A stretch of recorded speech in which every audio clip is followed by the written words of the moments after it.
podcast. Hello. Again, if you're joining us for the first time, I'm Mikey.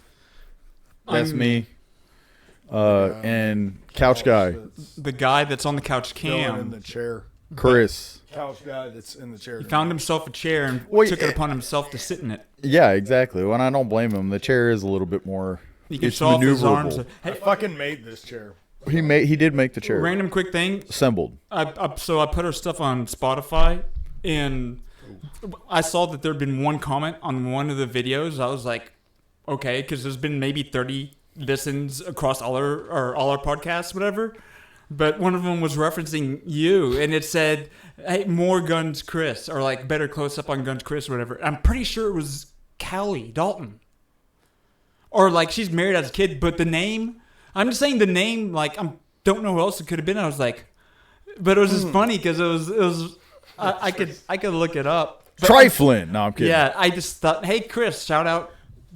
So I'll let you continue. I just had to say that before I forgot. Yeah, no. So welcome to our podcast.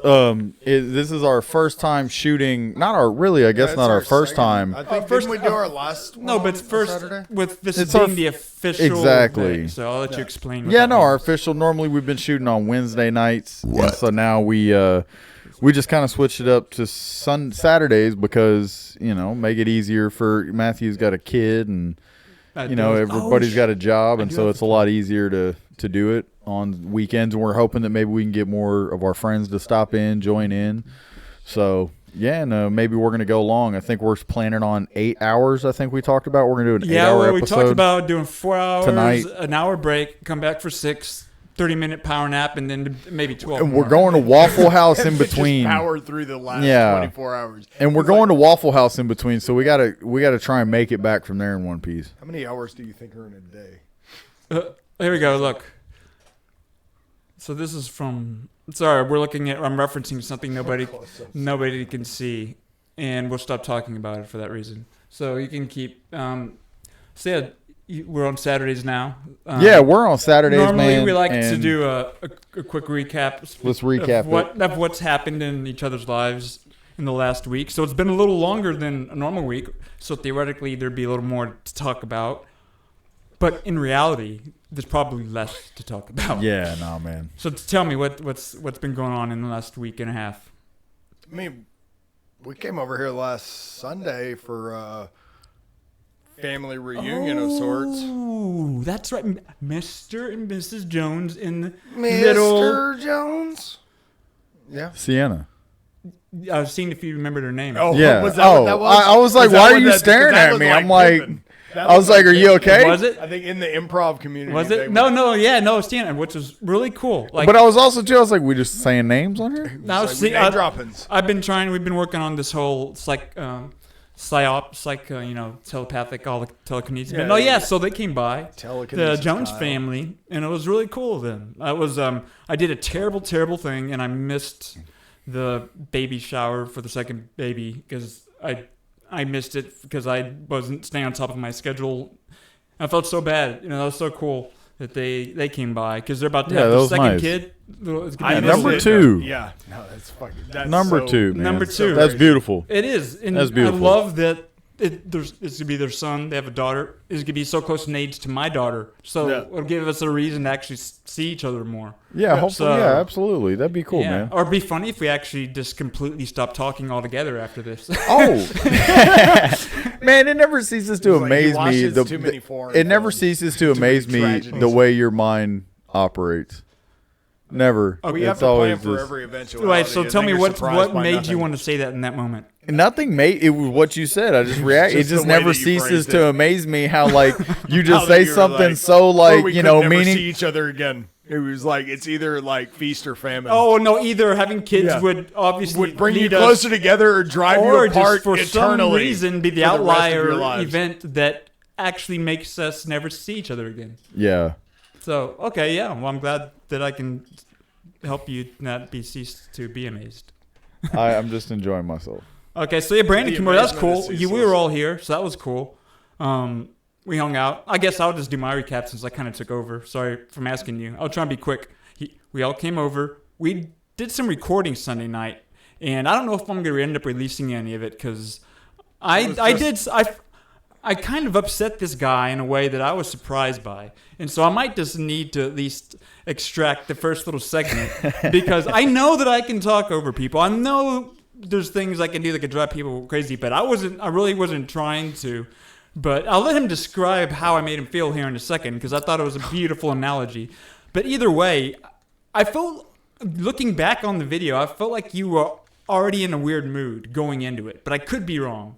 But you seem, I don't know if you just, No. I'm just overanalyzing it because I don't know if you No, seemed I a little was- more I felt- aggressive or just a little kind of whatever. Or it's like the first thing I No. said, you already started kind of getting like, oh, this mother effer is going to keep cutting me off with some, No, if I'm being honest, I can't. It wasn't. I can't remember back like that to think, but it could have been something to Okay. where the day before that day or something, I was already irritated prior to that Yeah. day and didn't realize it. Maybe. Like thot I was okay, we but can dive a little deeper I'm not into that sure. later. So that was fun. Yeah. So we'll see if any of that gets released because we almost cried because I really felt bad. It bothered me. He didn't almost cry. That's a lie. That's a I lie. could tell you. So lying. Monday, Tuesday, happy day. No, everything's I pretty loved normal. happy Wednesday days. and Wednesday was interesting because my wife was like, "I'm so used to y'all doing your show on Wednesday." It was nice. It was a nice transition because. Well, I'm she glad didn't- you enjoyed it because I was lonely. I didn't. We spoke on the phone what one the fuck? night. We did something. We Chris is like, what we did hang do out all the Wednesday? week. We didn't no, do. we I didn't did- do anything on Wednesday. No, we did do something Wednesday because it was like it was like, oh, normally you'd be out doing the podcast. What the fuck did we do Wednesday? I didn't do any. See, nothing. Better start doing the journals. So yeah, so Wednesday, Thursday, we skipped through nothing really crazy happened. Yesterday, Stephanie's uncle, or technically cousin, I don't know, he's basically her uncle. He's my age, which that probably sounds weird. He had his 40th birthday party at her grandma's, so we stopped by there.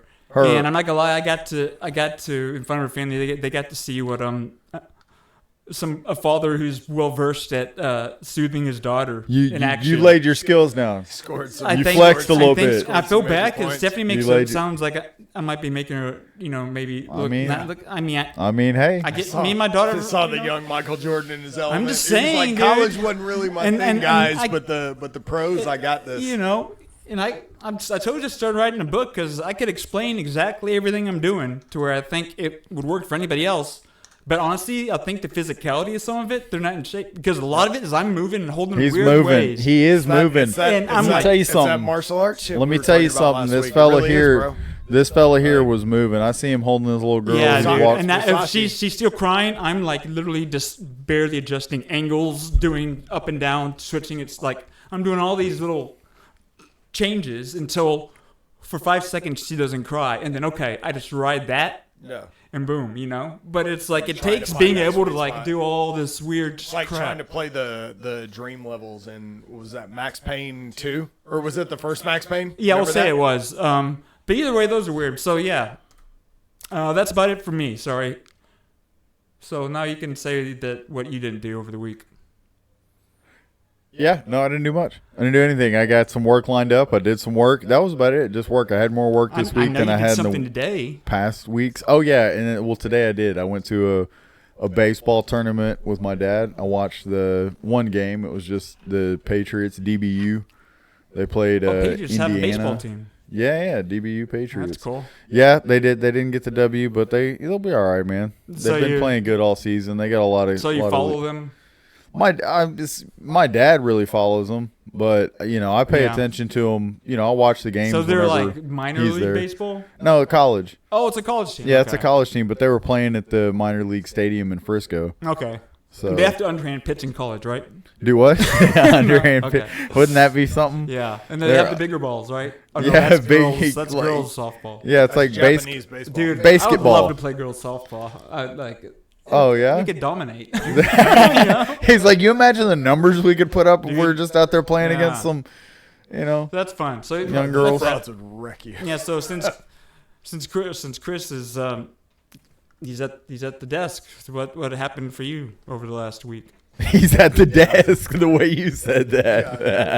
I have to acknowledge him as a He person said now. he's like, I mean, I guess it's okay. He's I at the can't- desk. I can't Just, completely ignore him now. Just work, man. Nothing, Just work? Yeah. All right. Nothing too exciting.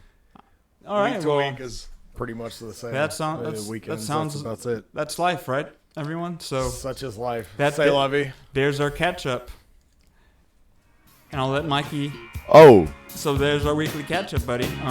Oh, was I supposed to? Oh, this is where I do my little bit. Welcome to the. Oh, okay. Okay. Well, yeah, we'll be right back because I am... Do you remember a guy that's been in such an old song? I've heard a rumor from ground. We're back. Matthew farted, so we all had to walk out of the room for a bit. Yeah, I wanted to save them from some of the suffering, so I said, guys, get out of my room right now. And I think they might have smelt some of it because Chris's eyes are a little red. But and those eyes smelt it. You didn't know your eyes could smell. But yeah, so we're back. So do we have? Is this up right now, or can they see this this? is up. So Mikey can Oh, takes no. his turn next. He's bearing the lead here, but Yeah, guys. we're doing our little TTW, little Yup. trending this week, and you had a revelation about we've been site hopping, right? I've been searching trending this week, and you had an idea to go to a site. What site was that? TMZ. Oh, sensational, pop culture BS. I was There has just to be a site that exists. And how long have we been doing this? oh We god, just too thought long. to check out TMZ's Let's website. see what TMZ's got going on. So I looked up here at some of the other ones, and I feel like it's somewhat low hanging fruit. Maybe some of it I don't want The to. thing is, though, hanging fruit, that's shit people eat first, right? Well, yeah, that is true, but also too, I don't know if some of it, if we talk about it, just because we say keywords, if it's gonna, Well, okay, well, But so we don't care about the Taylor Swift one. yeah, We don't Taylor care Swift, about we're gonna that. let that ride. We don't, we don't really care what is going on there. He's no not disrespect. this one says LeBron James, the first player in NBA history. I know there's been way. Yeah, it's like- surpasses 40,000 Isn't he points. like 60 Yeah. or something? He's been Yeah, playing for they- quite a they while. Played in the era of load management for the last however many load management. No, good for him though. He surpassed 40,000 points. Good stuff. I mean, Yeah. It's it's a happy LeBron. See, that's what I'm saying about the, Okay, well, here we go. This is what we're getting to. Here we go. Christian Cavalier, 37, hits back at criticism. It's Cavallari. Cavallari, yeah, there we go. See? And guys, by the way, we're looking at a white lady that's blonde. She's pretty cute next to some square jaw fella with He's a pretty backwards cute hat. too, right? He's 24 years old, this young fellow, man. I don't know, man. You said in the name, who is Kristen Cavallari? I really don't. I think, wasn't she married to some football player or something? Chris said her name as though The Hills, alum. No, I familiar just with say it. it's one of those things where I've heard the name before, and so No, it's he's like, right. Just like in the Okay. back of my head, like I knew, like I've one of heard those of things where it's caviar, like- so maybe she's the inventor of caviar. she's actually. So The Hills, that was the fish show, egg. right? The Hills alum called out critics who are up in arms. Man, they are Why is it mad, up in guys. arms They're and quotes, Because yeah, they right. weren't. They thought they Quote, might actually up be in brandishing arms. firearms. If that she's dating a 24-year-old content creator, Mark Estes. I love that content creator. That's the new generic Right, internet job. if you put, I'm a Content content creator. creator Dude, is we are kind of- content We're creators. content. Speaking of content creators and us being that and in that realm, Okay, don't have I know where you're jobs. going. I would like to go ahead and Matt. Chris brought this up. Yep. That Joe Rogan is now officially back on Yeah, YouTube. which is He's great. renewed his And I was contract. telling Mikey that makes us coworkers because it was funny. I was using the bathroom, coming back down the hall. Yeah. Guess who I walked right by? I saw Joe. Joe. I You said, saw Joe. I said, Joe, dude. Yeah. It's great to have you back. He's like, man, it's been a journey, but I'm back. And I said, Incredible. Joe, Incredible. one day I'll be on your show. I just been so busy. And he said, hey man, Yeah. it'd be doing me a solid. So Joe, we're glad to have you back, man. When I get the chance. We're glad, He's so cool, man. He's so laid He's back. cool. That's the type of guy he is, man. Because I talked to him about his days on news radio. Back in the Gap when he was still just a stand-up comedian. If you Yeah. never watched news radio, probably not. Probably Had a not. little what's his name from Kids in the Little Hall Andy Dick. on there. Yeah. Hello, Andy Andy Dick was Dick. on there. Yeah. Dude, that was back when Yeah. comedy Oh, was. Phil back- Hartman. Phil Hartman, the greatness of Yeah. him. But either way, yeah. So Joe Rogan was a recurring saw character on that show. Believe it or So not. yeah, shout out Joe. So We're good- yeah, good glad stuff, to have Joe. you back That in the was office. Before the hair plugs. Yeah. So yeah, We're- we'll do interview swap soon, Joe. But Yeah. so what else we got here? have your people talk to our people. Yeah, so apparently they're mad because she's dating some 24-year-old. Now, I mean, Okay, who let's go to cares? the next. Let's go. Okay, I'm in the wrong. Hold on now, Matthew. I gotta. figure Just out. go to the tab that's left. Just if you go to the very top, see the tab. Oh, yeah, there we go. Open the new tab when you click. Yeah, whoa, what the heck? This is. Trish or Tish Cyrus. Yeah, Tish Cyrus parenting. Hindsight is 2020, but we would have made me a super mom. So who's this? I don't know. Some blonde. It looks like Miley Cyrus. Tish Yeah. Cyrus. Yeah, is the saying- mother of Miley and Noah Cyrus. Okay, so she's basically saying if weed If were she had legal smoked when weed, she she was wouldn't have fucked them raised, she would have kids been a up. great mother. That's isn't that If I had wonderful to smoked hear? weed- Well, if I had smoked weed, I wouldn't have fucked that them. It's like, man, if explains. heroin was legal, I'd be a great You can dad. tell That by her honestly eyes. explains a lot. That explains quite a bit. It looks like the eyes. So she's blaming having been what she thinks a bad parent on the fact that a drug wasn't legal. She didn't smoke weed. I don't mean to be any kind of way, but when people have their eyes open too wide, Oh, it's so it's very unsettling to me. Well, how do you want them to see? Well, just A little more closed. it doesn't hurt. You know that Does fool? it? I You mean, know what no, bothers no, me I mean, about it's not- Joe Schmo? He comes over, his eyes a little too wide open. He looking a little too hard. I'm just saying, no, Isn't that a it's great song? unsettling. It's Eyes wide unsettling when I can see too much white of your eye. It is to me it is It's unsettling. funny you bring that up because my wife pointed this out to me. So whenever I take pictures, try and take a selfie type picture with my daughter, I always like do my eyes like eyebrows up like this. Oh, good She's like, job. you always do that. I'm like, you're right. I didn't even think about it. But I told her I think it's because I think I look really mean and serious if I don't do that. Yeah. So I lift my eyebrows up so I don't look so mean and serious. So I'm holding like my daughter. Yeah, where people will tell you, it's like, why? It's like, what? Why you mad? It's like, the that's my male face. equivalent- Yeah, it's the male equivalent of. All right, wrestling hang on. bitch face. It looks like we got a fight that busted, Okay, that what's broke this out article? at Nicki We're at a new Minaj. article, okay. Nicki Minaj fans brawl during Pink Friday 2 tour, setting tone opening night. Let's see. Can we watch this for the people at home? Yeah. Oh. Oh, hold on 1 second. Let me just click this.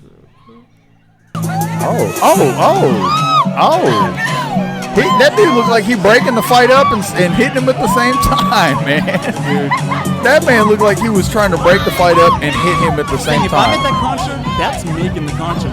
That really is. I'm like, that was pretty badass concert. That was See awesome. See them chicks go at it? I don't think that. Well, I'm not. I'm not Oh, gonna. shit. No comment. Oh, dang, never mind. Is it a bitch or Okay, yeah, no. No, I don't need to see it again. I believe you. I believe you. Okay, well, cool. There's a fight at Nicki Minaj's concert. Look at that. Let's keep it going, buddy. We're gonna. I'm Hey, sorry man, to I'm hear just about- saying. You know, maybe we wanted to see. Maybe it was a good fight. You know. Yeah. But that was a really subpar fight. Yeah, there you go. Man, this is really just subpar type of stuff, man. Let's It's look for a talking name about that we just recognize. when it's really talking about people. Yeah, that we have Okay, no here we idea. Dune. Here we This is go. relevant to me. Why don't you go ahead and take the wheel? Dune 2 expected to make $76 million in its opening weekend. So, we've probably at least at some point mentioned, and if anyone's watched, sees in the background, at some point, Dune. I'm a big Dune fan. It is my favorite book of all time, and it was before the third attempt at, or third version iteration of it that's come out here. So yeah, no, I think the Dune Part 1 was phenomenal, and I actually just watched the bootleg of this Dune 2 last night, and yeah, I mean of course the quality is probably like a 7 out of 10 on just the bootleg, but no, the film, yeah, I mean if it's everything if you'd expect it to be from if you watched Part 1, but it's basically one long movie. Like it's Part 1, Part 2, but literally like Part 2 starts right where Part 1 ends. It's just like he couldn't make that long of a movie, and that Part 2 hadn't even been greenlit yet because they were waiting to see how Part 1 did.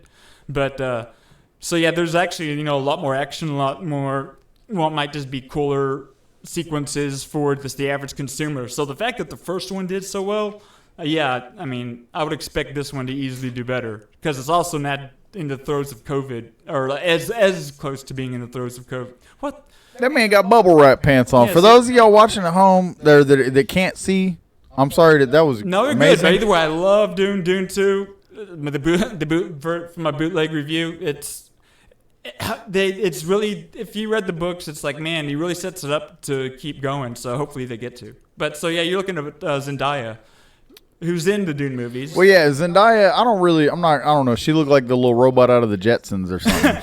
I think she is supposed to look and like then- she's supposed Yeah, to and look dude mecha here or with the something. bubble wrap It's like pants. C-3PO with like half his shit. I'm gonna tell you, if you shipped old boy right here through UPS, he wouldn't make it with them bubble wrap pants. So that's Timothy Chalamet you're looking at. Timothy Chalamet? And he looks like he's wearing a middle schoolers that he made Halloween costume at home or something. Like Yeah, it's interesting. I'm sure that outfit cost a couple grand, probably Nah, 10 it's grand. $40,000. And those pants look like a joke, but Hey, you know, I'll admit when things look cool, like those. He didn't make them look cool. I guess I don't know. somebody proposes. Okay, That's interesting. the Millie Bobby Brown. She was a stranger. Stars and scars, you be the judge. Oh, is this people that like surgery or something? Facial surgery? Or what Well, is what's the this? article? I didn't see I have no the idea. headline. It says, Stars and scars, you be the judge. Oh, there's okay. I guess they're trying to assess if people have had plastic surgery. yeah, exactly. Yeah. Who really cares? Teen mom. Nah. Teen See, mom. Gosh, this is really still not what we're looking for. I'm let down here. TMZ is we're just going to scroll through this real quick. We don't even need to tell y'all what all we're seeing. There's nothing really here that we're seeing that's Anything interesting on our local news happen? Trending this. all right, local news. No, Dallas, no, Texas but news? actually, well, yeah, that's right. We do want to hit our community better. We So do. Dallas, what's trending in Dallas this week? All you international fans, you can understand what it's like to live in Dallas, Texas. So Dallas traffic at rush hour. Here we go. Oh, it sucks. Oh, look at that. That's everywhere. Okay. Dallas trending news. Well, yeah, there's okay. About what we would expect to Yeah, find. Dallas Nothing morning interesting. news. God, well, there's just a lot going To on. the top. All the way to the top. Click news. Right there. This guy's getting promoted Okay. more than teen charged in Uber driver's death exposes youth violence crisis in Dallas. Advocates say. So there's. You want to look into Uber this driver. further? We got to look at something. Teen charge. All right, same thing, same story here. Do we listen to the story or do we just go down? Read through it. Along Pennsylvania Avenue in South Dallas, tragedy deepened this week as the police announced an arrest in the shooting death of an Uber driver shooting killed in late February. Oh, okay. I mean, that we just Says- exited late February. week after February 20th murder of 25-year-old Fanala. I'm going to be honest. yeah, I'm no. not. I can't really pronounce It's his name. Faneal. So Fanil Tesfit. Testfit. It makes me think of Tesfay Yeah. the weekend. Yeah, Dallas police announced they had a suspect in custody, a 15-year-old now charged So with don't come capital to murder. Dallas because 15-year-olds might kill you. Yeah, unfortunately. Goodness gracious. That is quite a That's thing a there. great So one. we're gonna keep moving past that. yeah. 16-year-old killed in Dallas. 16-year-old killed in Dallas shooting. This is all Let's like- check into this again. This is all Southeast Dallas, bro. Like, this is all South Dallas, Southeast Dallas. Like, Same South, old. Oh, South man. fucking 30, bro. Like, it's all fucking south of 30, man. Like, So shooting Friday night. That was last night. That left a 16-year-old boy dead. Yep, the shooting happened just before 9 p.m. In the 3300 block of Southern Oaks Boulevard. that's like that's the cutoff line. Like, Says There's responding like a lot of people that officers. live- a lot of the people that live north. I mean, obviously 635 is another one. Like, Yeah, there's weird it little was like- boundaries for well, in little it's know, almost like a segments gradient. of the it's city. almost like a gradient type thing where it was like Yeah. the further up you move, like from like Interstate 20. I mean, shit is rough down there, like South Oak Cliff, Yeah. or like South Dallas Oak Cliff. As you move up, like even like Southeast Dallas, like it's not directly like Yeah. it kind of, but it's like All right. all of your highest crime areas in the city are south of That's true. Interstate 30. Hey, but at least look, this guy was found fatally stabbed, so that's better than being. At least he wouldn't. Yeah, shot. man found fatally stabbed. I don't know if that I mean, is a true better. assassin, stabbing is the way to go. You don't have to worry about all that. Dallas police are investigating the fatal stabbing of 41-year-old man overnight Friday. It just happened. It happened just after midnight. This will be the last time you run this segment. Hey, you know what? What was wrong with that? Oh, you didn't do a bad job. I'm just saying that. Oh, okay. Just because, man, Dallas, we live. This is where we live. Oh, because I'm always because you the didn't the article. I know. It says I don't that know it if happened just I have after to show you midnight in the some cool stuff in a 3800 second. block of Cardinal Drive. Responding officers found Harold Dillard on the ground with a stab wound. He was pronounced dead at the scene. Okay, So the you guy know what? that opened Dillard's got killed. This is Matthew. I don't believe that. What's wild about it though is that it's like you can follow a lot of the scanner shit and stuff like that goes on around town, and they're usually pretty good on keeping you updated on like the bigger shit that's going on. But because I've worked night shift for so long, it's like you'll ride Use through that certain neighborhood parts of that town. people be Well, posting stuff. It's not. It's like you'll ride through certain parts of town because there's so much fucking crime. You can't keep up with it. Like, Yeah, it's- you'll ride through neighborhoods where it was like there'll be 30 police cars and they'll have shit taped off. And Yeah. you're like, you know it was a shooting here. Or Yeah. you know it was a fucking whatever. And then you go check the news or you go check the different whatever.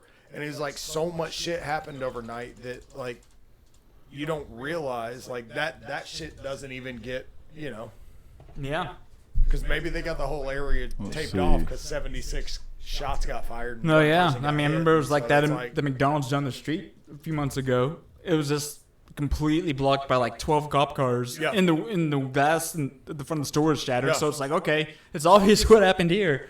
But then you start looking through the news and shit because you're like, surely this is newsworthy. Yeah, and you don't find anything. Nothing comes up on the news because the there's reason that so much Okay, so in other news of all across the city. people not dying. Okay, that's cool. Well, maybe I don't know. Texas wildfires map. Oh yeah. Track the- latest location of blazes as smokehouse dry fire. weather wind poses threat. So this is something that I didn't even quite know about. This, It didn't really affect us. So it's not north real. Of us. No, it's north of us. It's the smokehouse. It fire, says I it's think the is high what they're calling plains. it. Yeah, if I don't experience it, then it is not real. No, it's. I think it's one of the worst, if not. Only worst- you can prevent forest fires. I think it might be Smokey the the Bear, guys. worst fire in Texas state history. It says a red flag warning has been issued for the entire Texas Panhandle from 11 a.m. CST to midnight Sunday night. The warning was put into effect for strong winds and relatively low humidity weather conditions according to the National Weather Service. So there you go. Well, fire Fires out burns. in the Fire's high hot, plains. guys. Fire's hot. Be safe. Man, this trending stuff, a lot of this stuff is, schmalitical things, and I feel like if we talk too Yeah. much about schmalitics, then we're going to There's get no good. Yeah, it's there's just not no gonna good get us anywhere. destination that we end yeah. up at. missing UTD student. Golly, confirmed dead. Man, jeez. Yeah, it's Dallas. Man fatally stabbed in Southeast Oak Cliff That early. might be the same one. It could be. No, it's not. It says Southeast Oak not. Cliff. It's I not. don't know if you guys. Let me see. This was this week. I was doing something on like the city website, but you can access like the Comstat stuff, like the daily stuff. And I've actually saved the links because it's interesting to see because I work in business, so there's certain business applications like Power BI, which is like a Microsoft, it's a business intelligence application that a lot of businesses use to do data visualization, where it is what the two words are. It takes data and puts it in a presentable manner that somebody can digest easily. So if somebody looks at it, you can just look at it and have no idea, and you can quickly figure out what it's trying to say. So It tries to filter it down Yeah. into Okay. like smaller. digestible. yeah, and then, like you normally interact with it. So, but yeah, I was gonna say I just had the thought this whole trending thing, we're doing the best we can, but most of the stuff we're finding is stupid. Nothing's really All right. relevant that's gonna bring anything to us. we'll move on. And we don't. Yeah, we'll move on, and we don't really. That's shit we don't really talk about when we hang out. We're not like, what's trending? No, this we're week? doing this for the people who aren't listening. So Yeah, it might be so the last time we absolutely. do it. We'll see. Well, we don't know, but We'll I just had the workshop thought: top 10 movies of all time. What are they? I just googled it. Let's see what Google says. And I don't know I if there are bet this any. is going to be per IMDb, but maybe no. See, what website? Yeah. No, actually, it's using Timeout. What website is it? Pulling those From sources across the web is what it says. Okay, so we're trusting Google. There's the figure of about how many that is. That's about 7 billion, about 7 billion results. 7 billion results. So it's saying the top 10 movies of all time. And it's not ranking them. There's no numerical. Not at all. So if you want to click on a link that gives us number, or unless you just want to go with these. We could just real quick go with these to see, just so that we can list them off and then go through another site and see if there's any of the same on there. But The Dark Knight is one of them. Pulp Fiction, Citizen Kane, Star Wars. I guess that would be the original. Yeah. Lord of the Rings trilogy, The Godfather, Shawshank Redemption, The Empire Strikes Back, and 2001: A Space Odyssey. That's only 9. Yeah, that is 9. 15 more. So Yep, that's what I'm 15 saying. more. There's no numerical Okay, ranking on there. true. So All it right. didn't really help. Here, you take over. This is you're the one who can drive this Whoops. thing better than I can. All right, so I have my phone with the IMDb mouse. is a brand I think enough people are familiar with to where we can click on that and at least just be like, Yeah. hey, I've heard of that. So Let's do that. and I'm sure this is a evolving list, right? So Mm-hmm. number 1, The Godfather. okay, I mean- I've everyone here seen it. Yeah, I mean, I'll read through the top 10 and then we can talk about it. So number 1, Godfather. 2, Shawshank Redemption. 3, Schindler's List. 4, Raging Bull. 5, Casablanca. 6, Citizen Kane. 7, Gone with the Wind. 8, Wizard of Oz. 9, One Flew Over the Cuckoo's Nest. 10, Lawrence of Arabia. So Yeah. You know, it's not. It's just interesting. I found it interesting. I wanted to see just what they were. Of I'm course, it's not going to surprised really that It cover. almost seems like that was like a list that was almost being specific to. I don't know. That's weird. Cause It was because it's like you would have thought the Matrix might have been in there somewhere. Something not like even that. that. Just there's all like that. It's almost they were sticking with older movies. So let's see. See what FI says. American Film Institute, which is another okay. Okay, so here we go. Citizen Kane again, So Casablanca 1 is again. Citizen Kane, 2 Casablanca, 3 Godfather, 4 Gone with the Wind, 5 Lawrence of Arabia, 6 Wizard of Oz, 7 The Graduate, 8 On the Waterfront, 9 Schindler's List, 10 Singing in the Rain. Minute contender. And interesting. So yeah, I mean, I could get the argument that they're making on a lot of these. And at the It's end, influential and yeah, shit like at that. the end of the day, Citizen Kane being number 1, I can see that. But also too, the fact that I don't see again, like here's one movie I feel like personally it would be in. I think I would put in my top 10 of movies, The Abyss. I mean, that's a great movie, but that's that. So that means it also must be your favorite James Cameron movie, or Probably. I mean, or if it's I love. not, you don't think you're. It was one of my top movies mainly because I watched it with it was like my aunt introduced me to it, and it Yeah. was my first. That was the first movie of its kind I had ever kind of seen. So it was like- that it's ever like the sci-fi music. type, whatever. That was my first. It was like that, and Yeah. then The Thing. Dude, And The Thing John was Carpenter, dude, again. That was thing my is aunt. Like amazing. she introduced me to like both of those, but I really liked The Abyss, and I would put it up there just because of kind of the Interesting. effect. No, if it's you a great can- movie, but top you can- 10 of all time. Interesting. Yeah. Well, Chris was trying to point at something. The cover art's irreversible. Oh yeah. So yeah, a lot of these top 10s are showing Godfather, Citizen Kane, Gone with the Wind. Yeah, it's a lot of old ones, which is kind of what I was thinking. Oh, Well, the Where Will Be Blood. number 9. See, That's got That's a I good- can definitely yeah. We agree. went and saw that when Absolutely. you were in college with a bunch of people. That was Yeah. the first time I ever went to Fuel City. So let me see. There's actually some pretty cool sites. Where is my stuff? So they have a cool site called Ranker where you can make your own ranks, right? So this is actually a pretty cool site to be like, okay, people might make, or like, they can have unique, you know, I can make the top, my favorite shows of this genre, subgenre, or this weird thing, or just be all kinds of stuff. So let's see. So Watchworthy. Let's see what ranks recently ranked. So here's like the best movies in the MCU, best science fiction action movies. So I mean, here you can get some more uniquely tailored lists. I made a list on here, but I think it might have just been shows. Let's see. Look at that young man right there. Look Look at at that. that photo of that So I young started man. I started a list of my all-time favorite shows. So you look at that. Look at what I did. But I mean, this isn't updated because I haven't missed right here on here since October, and and this is going to shows, right? So I guess we'll switch to shows, and per my own ranking on this ranker site, which this would be different now. I might not be. I don't know. Either way, I'll do my top 10. 1, Twin Peaks. That should be obvious. 2, The Leftovers. 3, The Expanse. 4, The Prisoner. 5, The Decalogue. 6, this anime Now and Then Here and There from like the late 90s, early aughts. 7, Gomorrah. 8, Dark. 9, Homeland. 10, Black Mirror.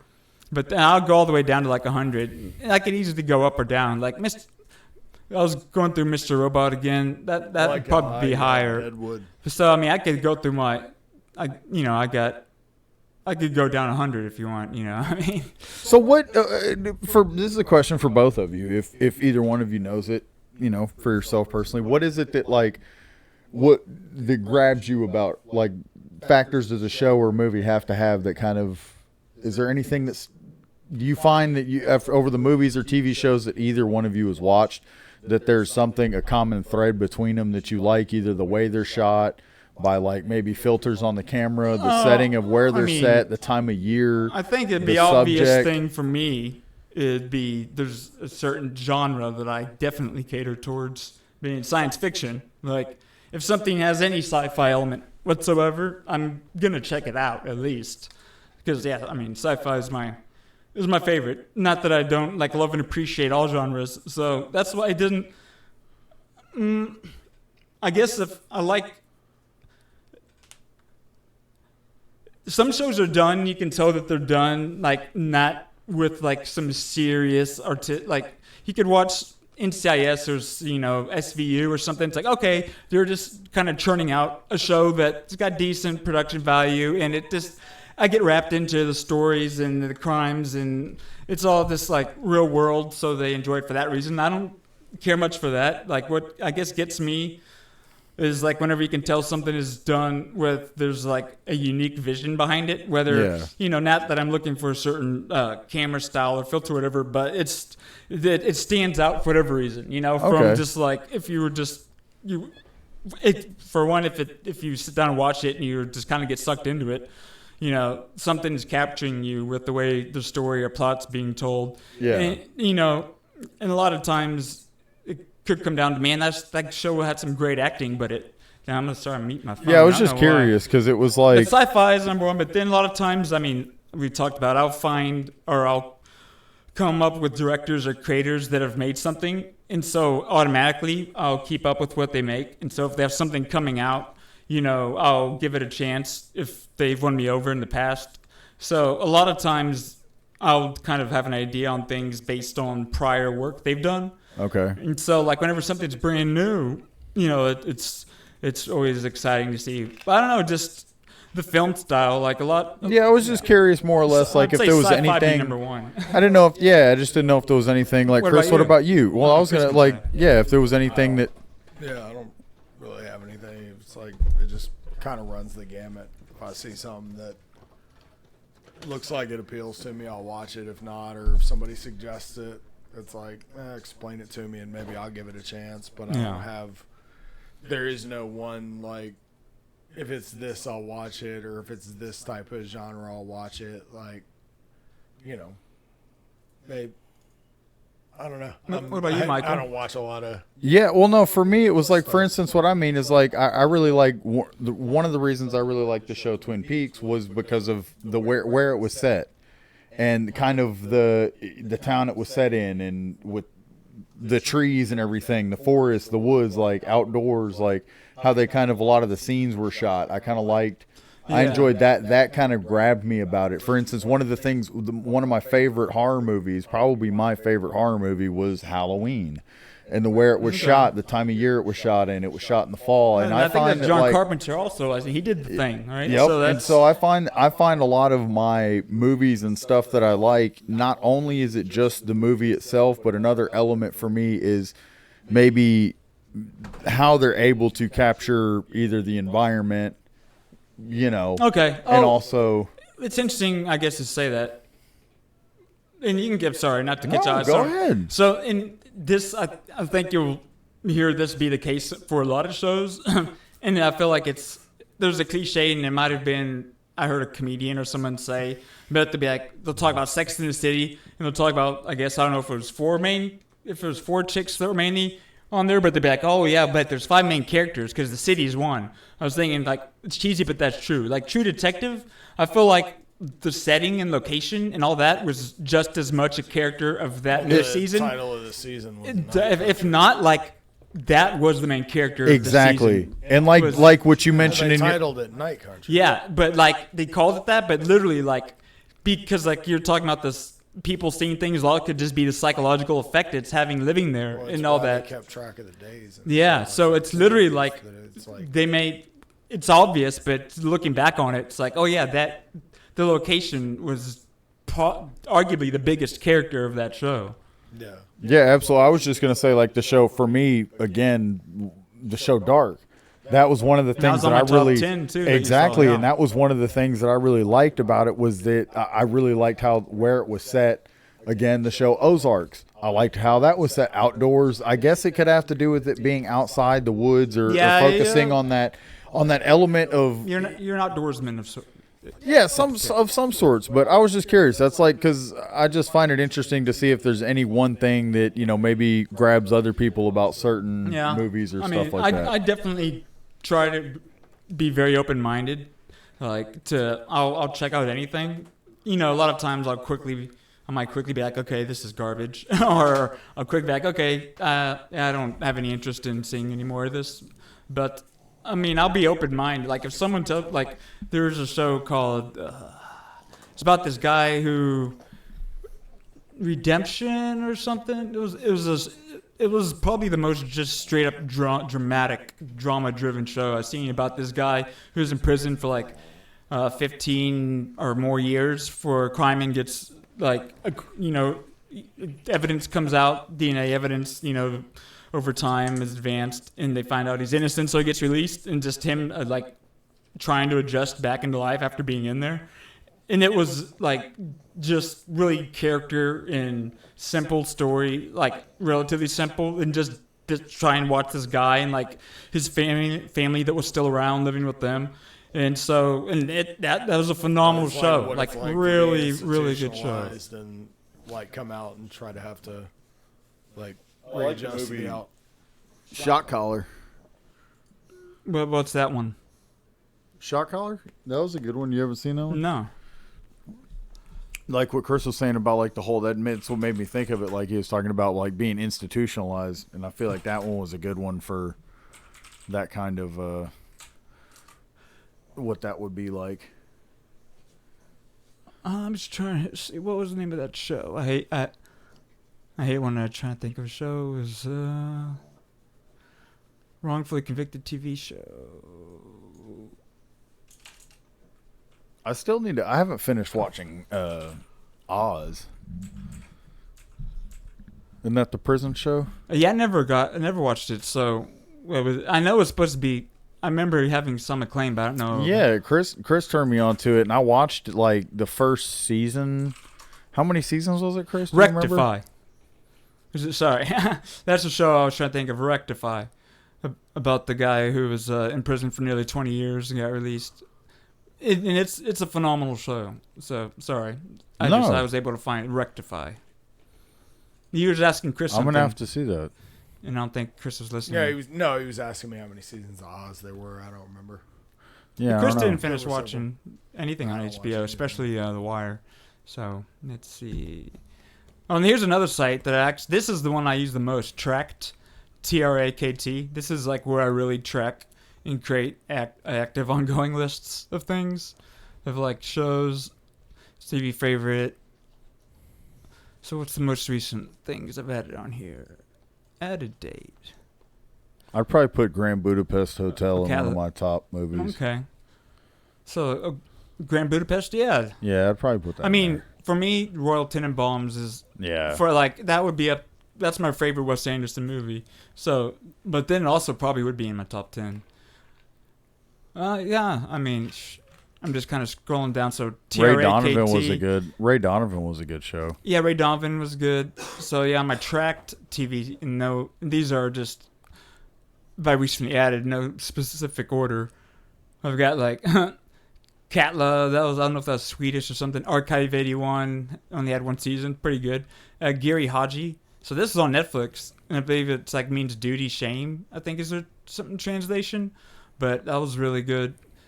Fired on Mars, Occupied Ray Donovan, Beacon 23. This was a sci-fi show, came out towards the end of 2023. I'm excited for season 2. Lena Headey, the Lannister incest wife from Game of Thrones, the main character.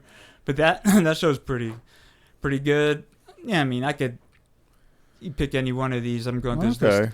So that one show that was actually on the list, The Prisoner, this is a show a lot of people probably don't know about, and they should look into, because this came out in 1967, and I mean, I'm sure obviously something must have inspired this, but as far as like just really bizarre, I feel like this inspired thing like allowed the way for things like Twin Peaks or Lost, or just really just bonkers storytelling. The Prisoner. Yeah, it's like this British spy guy. It starts off every episode, it's like a 30-second little video or like scene. This is I'd say basically showing that it's like he goes in to resign because he's angry about something like you don't know, and then he drives off. He goes home and like he gets like gassed, knocked unconscious, and he wakes up somewhere. In every episode, he wakes up in this like secluded, like isolated little village that every episode he's trying to escape from it. It's like on an island,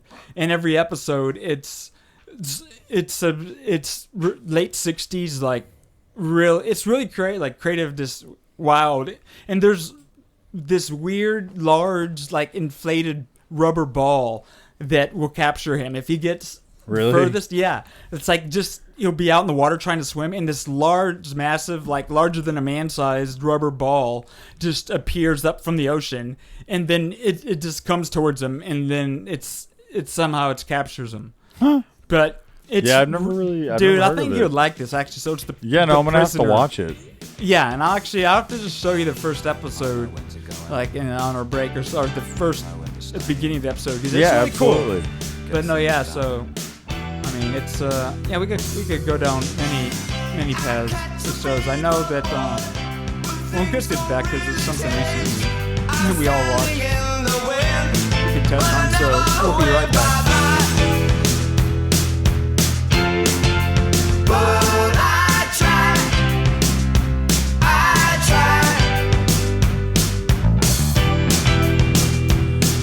We're back. Chris is back. Everyone's back.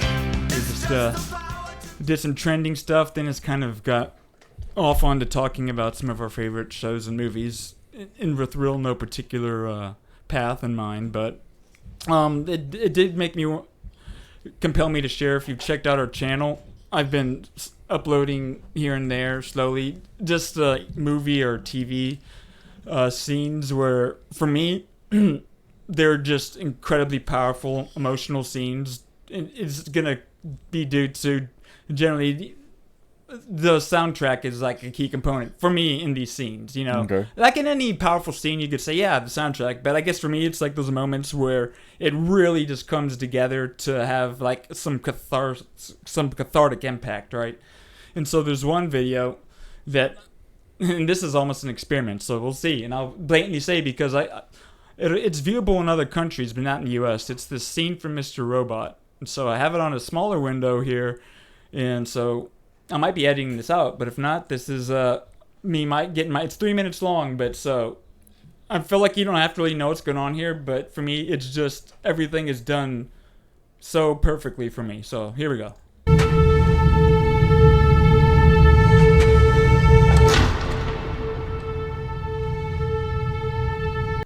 So no, yeah, either way, watch the whole show, and obviously that would definitely carry more weight, but as far as emotional payoff, it's like, yeah, especially journey with those characters, the emotional payoff on that right there. Like, if we sat there and watched it again, I could get myself to cry.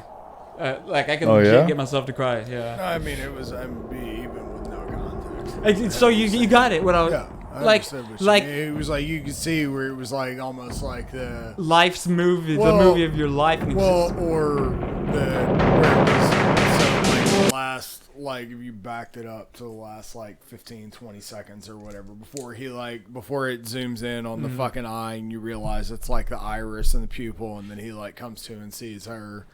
yeah, Is that going down that tunnel where it's almost like you look at like the way I interpreted it as I was watching it with no context or whatever is like sound waves, shit like that, where it was like important moments in your life, things that shook your life up, and some of them that, you know, some were small, some were big. Yeah. Sometimes there was a big thing going on here and a big one here, and there were big things going on all over, and sometimes there was nothing going on. yeah. It See, was and that's like- cool because I've watched it multiple times, and That was just that no didn't stand. context. Those elements didn't if stand you just- out in that way to If me. you just watched where it went down that tunnel and it showed like Yeah. as in, you know, it Which- was like to me, yeah, it that's just it. seemed like the different things in like your world that like at certain times may seem like they're big or you know certain things may be small, but in the grand scheme, you know. It was But like, you this felt may have the been a beauty big- in yeah. that. Yeah, no, I understand. And like, I that's just feel like cool. they nailed, They like, were you know, trying to- that song, M83, I just feel like that's a scene coming together Yeah, where it perfectly captured for it. me, Yeah, you know? where it captured it with the You know? with the song and everything. Yeah, so it's, it's good. we'll I see, like we'll it. see if that works. So if anything, hopefully, you should watch the show because the show is actually, it No, I is know it, an like- amazing show. Yeah. And yeah, so I just wanted I've to heard a lot of people touch talk on about that. Oh, I just had a thought of a movie you should check out at some time, at some Okay. point if you haven't. Monkey King. Monkey King. that sounds Jet so Li familiar. actually plays the monkey. I But know, it's I a really remember good. that. It's like one of it's the good. newer kung fu movies because they haven't, you know, Yeah. there's not a whole lot of new kung fu stuff, and it was within the past, Oh, I spelled that. you know, 10 years. Yeah, they've made a bunch of them since Goodness then, but they have gracious, the they did. original one, the Monkey King with Jet Li in it. You know what year it came out? I can I mean, find they're if you. all fucking right there, aren't they? Yeah, I was I'm gonna just say. wondering. It's probably number 3 right there. That one looks like some Jet Li shit. Yeah, he might be right. Or Yeah. Was it Chow Donnie Hyun Yen? Fat's in there. it might Yeah, not have been it's Jet probably Li. That, I mean, if Donnie Yen's in it, that's some fucking high. That might be it. All right. It might not have been Jet This Li. is I'm going to Tract. So seriously, was if you suggest 2014. something, I have all these lists, movies to check out. Boom. So now it's like if I don't know what to watch, I could have sworn it was Jet Li. It Though. could be. There was Let's like a shitload of them. there's Forbidden Kingdom. Yeah, either way. No, it might. Yeah, it might have been that one then. I don't know. Yeah, Forbidden Kingdom with. That one was a good one though. That wasn't it, but that. Oh wait, there was. Go down. That was the Forbidden Kingdom. So not Yeah, that Monkey might have King. been it. I don't know. Monkey. Okay, so yeah, that was it. The Monkey King was in the Forbidden Kingdom. Okay. But yeah, the then Monkey they King made a seems like Monkey King- prevalent. They made a Monkey King movie after this, Bro, I believe. Why Because did yeah, they this know- was in 2012. The Monkey King movie that we just saw was 2014. Look at Jig. So the Forbidden Kingdom was the first one. That was the movie because it was a really cool movie because the kid like goes into a pawn shop and then he ends up like time traveling back in Look time. at Jet Li's picture, With the cool glasses on. bro. Hey, glasses make you smarter, dude. Jet Li. They're not doing him any favors with those. Yeah, his style consultant needs to fire them. Yeah, I'm saying whoever picked the one Because picture dude, look of at all him these in those pictures though. glasses. He's been rocking them. I'm saying no, but So you see, no, like not multiple like- pictures. He's not been committed like- to these yeah, glasses. I don't know, man. No, I'm not saying I Maybe agree he's with like, it. yeah, maybe he's trying to take but it back. He's Maybe committed he's to taking wearing it back. these butt ugly glasses. So's Charlie. Chan. So yeah, no, I have to check Yeah. that out. But and now we're gonna be jumping around a lot today, if you haven't noticed. So I don't know if it was 3 or 4 weeks ago we did a segment on, I guess lore or folklore, or Yeah. Spooky stuff. modern myths type stuff. I And baptized somebody, Matthew in the bath of. Yeah, that's lore. where the Mothman garbage started. Oh, but come on. I'm just gonna try and move on from that, which I don't know if I'm ever going to. Come on, But man. somebody, no, we're in the in our premiere. Somebody mentioned Skibidi Toilet, right? and so no, dude. Scary. No, you mentioned creepypasta. No, I mentioned creepypasta, but they mentioned this as a creepypasta. They're like, oh, well, if you're a Skibidi Toilet, right? And so I hadn't, so I said check it out. Whoa. So this actually might be the most currently prevalent, like as far as views. And so Skibidi Toilet is a machinima, MACHINIMA web series of YouTube videos and shorts created by Alexei Gerasimov and uploaded on his YouTube channel Dafug Boom, DAFUQ Boom. Produced using Source Filmmaker, the series follows a fictional war between human-headed toilets and humanoid characters with electronic devices for heads. Since the first short was posted in February 2023, Skibidi Toilet has become viral as an internet meme across various social media platforms, particularly popularized by Generation Alpha. Many commentators saw the series as Generation Alpha's first foray into internet culture. So Generation Alpha, we'll quickly define that, is the demographic cohort succeeding Generation Z. Research, so basically it goes Generation X, Generation Y, Generation Z, which is, I guess, Zoomers and Millennials, and Generation Alpha would be basically all the kids now. So that's like who? Little Caleb and Little Matthew? I think they would be Gen Y. Gen Z? No, they would. Oh yeah, they'd be Gen Z. They'd be Gen Z. That's 97. If you're born 97 to 2012 is Gen Z. So they'd be Gen So Z. they'd be, yeah. So kinda- millennials they're Gen right in the Y. middle. This would be like my nephew and them, probably. Yeah, your nephew. So I bet your nephew knows all about. Ask him if he's heard of Skibidi Toilet. Okay. That'll be a test. But so it's largely dialogue-free series depicts the conflict between, like I said, those toilet heads. But if you No, just and I had heard something a while back about talking about how they make shit to appeal to the widest audience available, and it is that type of shit. Yeah, where like it's billions there of is views on there is YouTube. Well, because there's no language, there's no whatever. It's just the images and the sounds and the. Yeah. How do we make this appealing to the which is like Elsagate? If you look. well, up see, you're Elsagate- talking about intentionally creating things. Well, no, this I'm, is like I'm just kids. talking about, but it's one of those things where it was like where you check all of the algorithmic boxes to be able to appeal to the widest available audience possible. Yeah. And so it's like. Yeah, I'm just reading this one article. Yeah, no. Talking about what's this bizarre viral series. Like more than 38 million people have subscribed to the series YouTube channel. Yeah. Let's see. Yeah, it's just crazy how recent it is. But I know a lot of it, like as far as YouTube's foray into short length or whatever content, kind of like the TikTok style. Like they have shorts now. Yeah, the I shorts. think this was like Generation Alpha. I feel like that whole format almost defines them. I feel like, and I think a lot of Skibidi Toilet is short, like very short episodes. But so so either way, Skibidi Toilet. So it's really bizarre. And Can we watch it? yeah, here I'll click on this video here.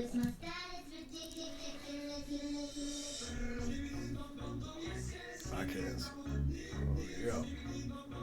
Yeah. This is the type of shit I'm talking about. Yep. Yeah, where it's like there is no like because there's no. Oh, this like, one. This might be like a compilation of.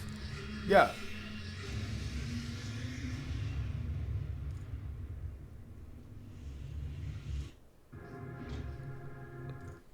I'm just kind of skipping through. Some actually made a lot. What the fuck? This is like this. Yeah, but I guarantee you in none of them there's any like Yeah, any dialogue that would make it there might be specific. songs and shit that like Gangnam Style and shit Uh-huh. or some shit that's like Yeah. internationally recognized. Oh, so this is episode No, 60 I see to what 71. I know exactly what you're Yeah. saying. I totally agree. So there's like compilations of episodes. Yeah, because Yeah, it's, no it's dialogue. something that like breaks a language So we're barrier. just looking at the extremely. It looks like they're almost using some old game checking- engine You're to checking algorithmic boxes. to create. It's all like I would call this like Half-Life 2 quality looking animation. And it's like first person, almost like a first person player video game perspective. Yeah, so it's like someone made it in some kind of engine like that. And there's like all these bodies with cameras for heads, like a security type cameras for heads. Like This is kind of interesting. yeah, so so Skibidi Toilet. I had to bring that up. So I'm sure we're all we're all getting mesmerized by whatever it is we were looking at. I there. am. So yeah, I guess we could just do a podcast of us sitting quietly. It's like, And what are they doing? watching We're Skibidi watching Toilet. Skibidi Toilet, man. Come on. So yeah, that was pretty wild. So yeah, I wanted to touch on those things. Mikey had been doing some crap recently. So Mikey does some impersonations, I guess. I don't know. Do you do Oh, impersonations? goodness. I even have to do one now. If Yeah. anything, this would be a reason to check out our Instagram.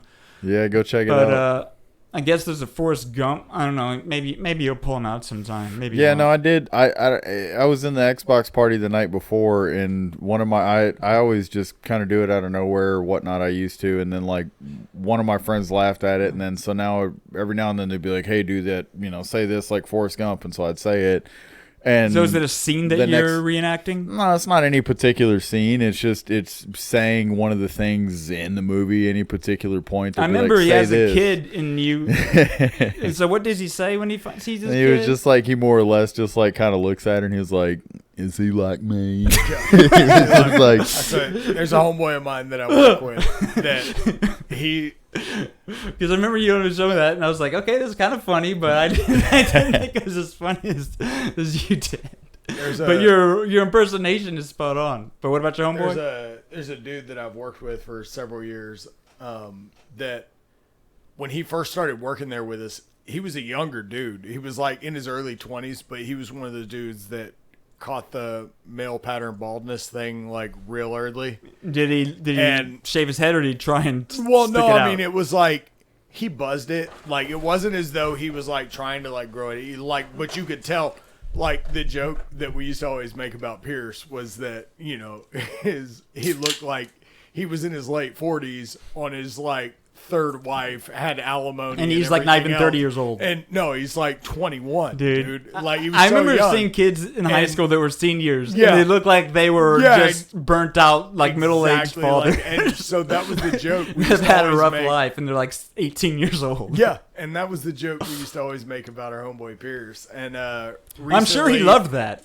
Oh no, well, no. I'm See, sure but- he's happy well, no, about he's, all that. I mean, but like he's one of those dudes that has the sense of humor that like he's not Dude. somebody that like I tell you what, if you don't develop a sense of humor about it, No, then your because- life is gonna be s. Well, and- because you're gonna and be like the reason that I miserable. knew that he had a sense of humor Kinda about like it how- is because I've known him I'm not for gonna say it. years. Here recently, he just had a kid.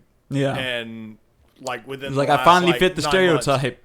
No, well, he Or had fit the baby, my image. and of course, he's like a proud parent, and so he's showing like all the Not as pictures proud as and I am. stuff.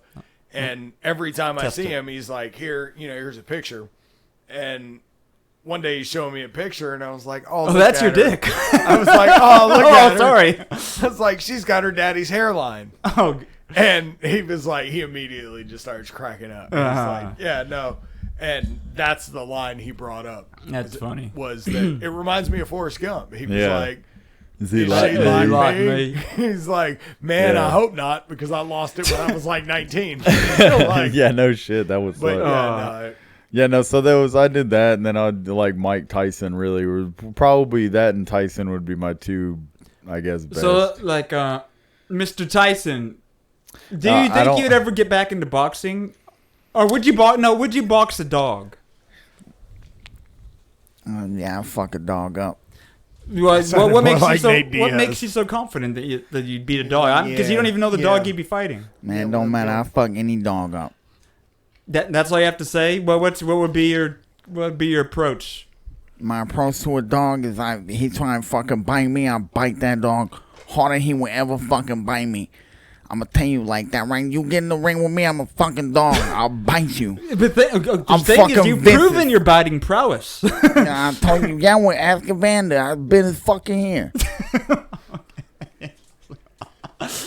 It's funny because I didn't even mean to get to the biting or the dog thing. It just naturally went there. I know. Well, I don't know what else to do with it. I always talk about That his was great. pigeons because Mike Tyson like pigeons. He's talking about his pigeons. No, yeah. When he was a little kid, he like, when I had pigeons on my roof as a kid, and one kid took my pigeon and he ripped his head off. And I got so fucking mad when that kid ripped my pigeon's head off. I beat his ass. It's like, that's a tragic story that he's recounting. No, but it was for real though. I'm watching the documentary. So at the end, He had a cartoon on When Adult at the end of Swim, the day, too, didn't he? one Like thing I Solving heard- Mysteries or something? No, Well, Mike Tyson's Mysteries. one thing I I've- hear him talk about it. It's fun because he narrated it. and one thing that I think is I think one of the reasons I can do Forrest Gump and Tyson You is, can relate to these guys. Yes, they were both very dull. No, I'm kidding. I'm just kidding. Tyson's a fucking joke. Actually, No. My point is that I heard You afraid somebody he's gonna talk come beat about. you up? No, not at all. Tyson, I don't know. He's smarter than that. He worked. He's a highly elevated person. He's like, why would I waste my time fucking with you, you stupid little hat? He's like, you got a podcast? Yeah, He's like, you you think you ever fucking lick the something? You toes? got your little podcast with your stupid little fucking hat. You ever had the toes? I smack you. Oh, sorry, I derailed whatever it is. No, you were what I trying was to going to say is that I feel like the thing about impressions is that in order to do a good impression, I think it might have been Chris's boy who said it. You practice the in the mirror. R.I.P. No. What's Do you his practice name? these in the No, mirror? who was his? I honestly No, do. it was, Do you ever uh, practice no. them? No. What was the guy's Was it- name? was Just it recently Norm? died. Norm. Or I no? think it was Norm Norm. that said that He in was order just to saying do that- a What? good impression. Who's talking? Yeah. In order to do I it? think it was Norm. That Yeah, he was just saying that in order to be able to do a good impersonation or impression of someone, you have to have admiration for him. Okay. You can't just like You have look to- at him like I hate the person, or it's like in order to be able to do it good, you have to like the A person. lot of Bad people that do impersonations a lot of because people that they do don't- Donald Trump impersonations, they're like, we do it because we don't like him. And so They're, we yeah, try they're to find doing the like things caricatures that of we him dislike the versus most about actually him. trying to impersonate him. Well, And Yeah. be that's why funny. it's like somebody like Yeah. Jamie Foxx, where it's like when he Yeah. does an impersonation, which He's that just man's embodying them, doing ridiculous He's things. finding He's the not hating things- on them. He's Yeah. finding the thing, like the idiosyncrasies or whatever in their personality. That he Dude, it's really face of Jamie like Foxx. is- I had the Jamie Foxx show on Dude, earlier he for is- my daughter. Dude, Oh, yeah. he is- Because I it's on love Netflix Jamie. now. Netflix got it. It's, Because it's crazy, man. Like you talk about. We're talking about him how the other day. How much talent, like a thing, it's like it's all. a person can If have. you were ever going to be a If you're hater gonna of rank- somebody, if you were ever going to be a hater of somebody, it's like I feel like it should be legally allowed to hate on Jamie Foxx because he was like, man, fuck Jamie Foxx. No, I'm not. No, yeah, Jamie no. Foxx If is you're gonna fucking take great. entertainers and But it's rank like, them for man, How that multifaceted, motherfucker gonna be funny, and he can sing, and he can fucking Act. dance, and act, And act. and he can fucking play music. Yeah. and fucking like man, fuck Jamie all around Foxx. entertainer, like Jamie Foxx is he's yeah. like a black belt in every He's a- form of From- entertainment. Well, he's like a And he's switch from, hitter. like- and he's he's from in 30 the sense miles. that like he can do it all. Like he That's can. what I'm saying. Like 30 it's miles like away every from us. yeah, He's like from right I was like, across oh, the I could go do a stand-up comedy show, make everyone laugh. I can immediately go do a piano recital. I Yeah. can immediately go do a dramatic. And I can hang out with you act- for 10 minutes and do the most spot-on impersonation of you ever. Yeah, dude. Like, it's like, and he grew up 30 minutes down the road. Yeah, from us dude. In Terrell. Because I did Is watch a that- show no, he growing up is, in like- high schools on reruns. And the things about him made me laugh the most. It wasn't even jokes; it's just sounds and things he'd make. Yeah. He'd be Oh, like, yeah. "Oh yeah," I was like, "Ah!" Just like, Yeah, act like yeah, you're yeah. driving. The way he'd make fun of Braxton, this other character on the show all the time. Oh, dude, he's so man. That dude's comedy and his like his impersonations. His Stephen A. Smith thing is hilarious, He's dude. like, Him and I Stephen don't A. sound like that. I don't sound like that. That's the one you Yeah. pull up. Well, I guess so. Do Jamie Foxx, Stephen A. Smith. Yeah, Yeah, that's amazing. Because he does it with Stephen A. Yeah. It's him and Stephen A. sitting together. Because he was He's like, it was impersonating behind. It's him like a sitting behind the across. scenes because he was doing it for something, and Steven's never- there watching should I it. do- Yeah, this is it. Have That's you it. never seen this, Or no, Matthew? do this 2-minute one. No, I haven't. Oh, no, my I might have God. heard it. Oh my god. Yeah, just let him. Yeah. These eyebrows that she's putting on right now already show it. $400,000 a brow. And let's be clear, he stole his style from me. But a real announcer doesn't have to wear pants. It's been a while. But first of all, I was born first. I was born first, What not you. makes you think the unmitigated gonad for him to think that he was born first. They cut my eyebrows and use them for hair weaves. That's how great the grain of hair is. Grain Let of me explain hair. something to you. Let me say Had something to you. we not been twins, I would have more hair. You took half of my hair. Little off the top, bang. You didn't understand what this is really about, and I'm not afraid of you. You need to be That's afraid what of me you have to because you don't understand. know what I know. First of all, get your calves right. He's close up on his legs, not wearing That's pants. where your malnutrition right there. You see the calves. He's wearing You like a gotta suit, understand this. jacket and top without pants Of course, because two ballers are going to ball at all times. Arnold Schwarzenegger saw me and was like, yo, I need those. Arnold Schwarzenegger saw me and said, he needs those. First of all, you was wrong about Tim Tebow. I was not wrong about Yes, Tim you were. Tebow. You were wrong about the Dallas Cowboys. I'm never wrong about you the want Dallas me to Cowboys. kneel on you Would- right would now? you better I watch kneel. it. I'm not afraid of you. I'm not afraid of you either. About Isaiah Thomas. I was not. You was wrong. And Aaron Rodgers, he's not all that. Watch me kneel. I will kneel. He's not a bad man. He's not a bad man. I'm not afraid. He's a sellout. You see that? He's not afraid. You don't see. I'll kneel. Are you kidding me? I'm glad he's hurt. In front of everybody for my cause. I'm glad he's hurt. I'm good. Take it. Will you do the same, Stephen A. Smith? Dude. I don't care. I'm suing Gloria Allred. Get Gloria on the phone right now. It's ridiculous. It's crazy. He attacked me. He's my brother. He should have more respect for me than that. Call Johnny Cochran. That weren't pants. So I'm sorry it's not good enough? I can't say it. Is not. I'm supposed to be your brother. You can't forgive me and not sue me? Look in my eye. He's doing cockeyed. Look what you did to He me. cockeyed as hell. It's unforgivable. He took his See, glasses throw me off outta and he's here. cockeyed. He's getting pulled out on. It's supposed to be a wheelchair. I'm like, Bang! Keeps making fun of kneeling. I love this brother. hang on, you got to go to the other one, the 29-second one where he's I don't sound like that. That one, I think it probably is. Yeah, because they're in their He's right. First of all, take the D out of D'Antoni. After all of these years of playing, he hasn't figured out that you have to play defense at some time. D for D'Antoni. Just Antoni. I don't sound like I don't sound like that. I don't. I mean, let's just be clear. First of all, you're my brother. Steve A. Smith has got a smile because he's like, that's exactly how I sound. Still on my stepfather's side. It's like my him doing the stepfather's side. Chappelle. So listen, Go ahead, go. Let's be clear. One more time, he was so close. that was He whenever like, well, hang on, you got to let him finish because that was like Okay, the so prep let's to talk. all that. Let's see. Because that was the prep to all that before that. First of all, take the D out of D'Antoni.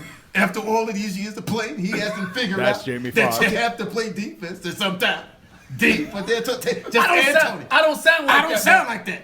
I don't. I mean, let's just be clear. First of all, you're my brother. I love you. My younger brother. Twin brother. Twin brother. He's still young. He's still on my stepfather's side. On my stepfather's side. Let's be clear. Stepfather's So that was the whole prerequisite to that other video. Stepfather's side. Oh, that little gem, dude. On my stepfather's side. That was the whole point. Like my brother that's what, on my stepfather's side. I don't sound like I that. don't sound like that. On my stepfather. Oh, dude, Yeah, that's so hats genius. off to Jamie Foxx, Yeah, man. no, Best entertainer, hands down. Yeah, no, it's fucking. That man is a national treasure. Absolutely. Yeah. Oh, that's funny. Oh, dude. Like, man, that's crazy. All right, so what else you got for us, Matt? You're driving this. Yeah, bad I'm boy. driving. So what else we got? We're gonna kind of jump back to entertainment a little bit, just because Okay. we all actually watched this, Okay, cool. and Yeah, we're staying current with it. So we could probably talk about it as it's going on. let's do it. But on FX, a little show called Shogun.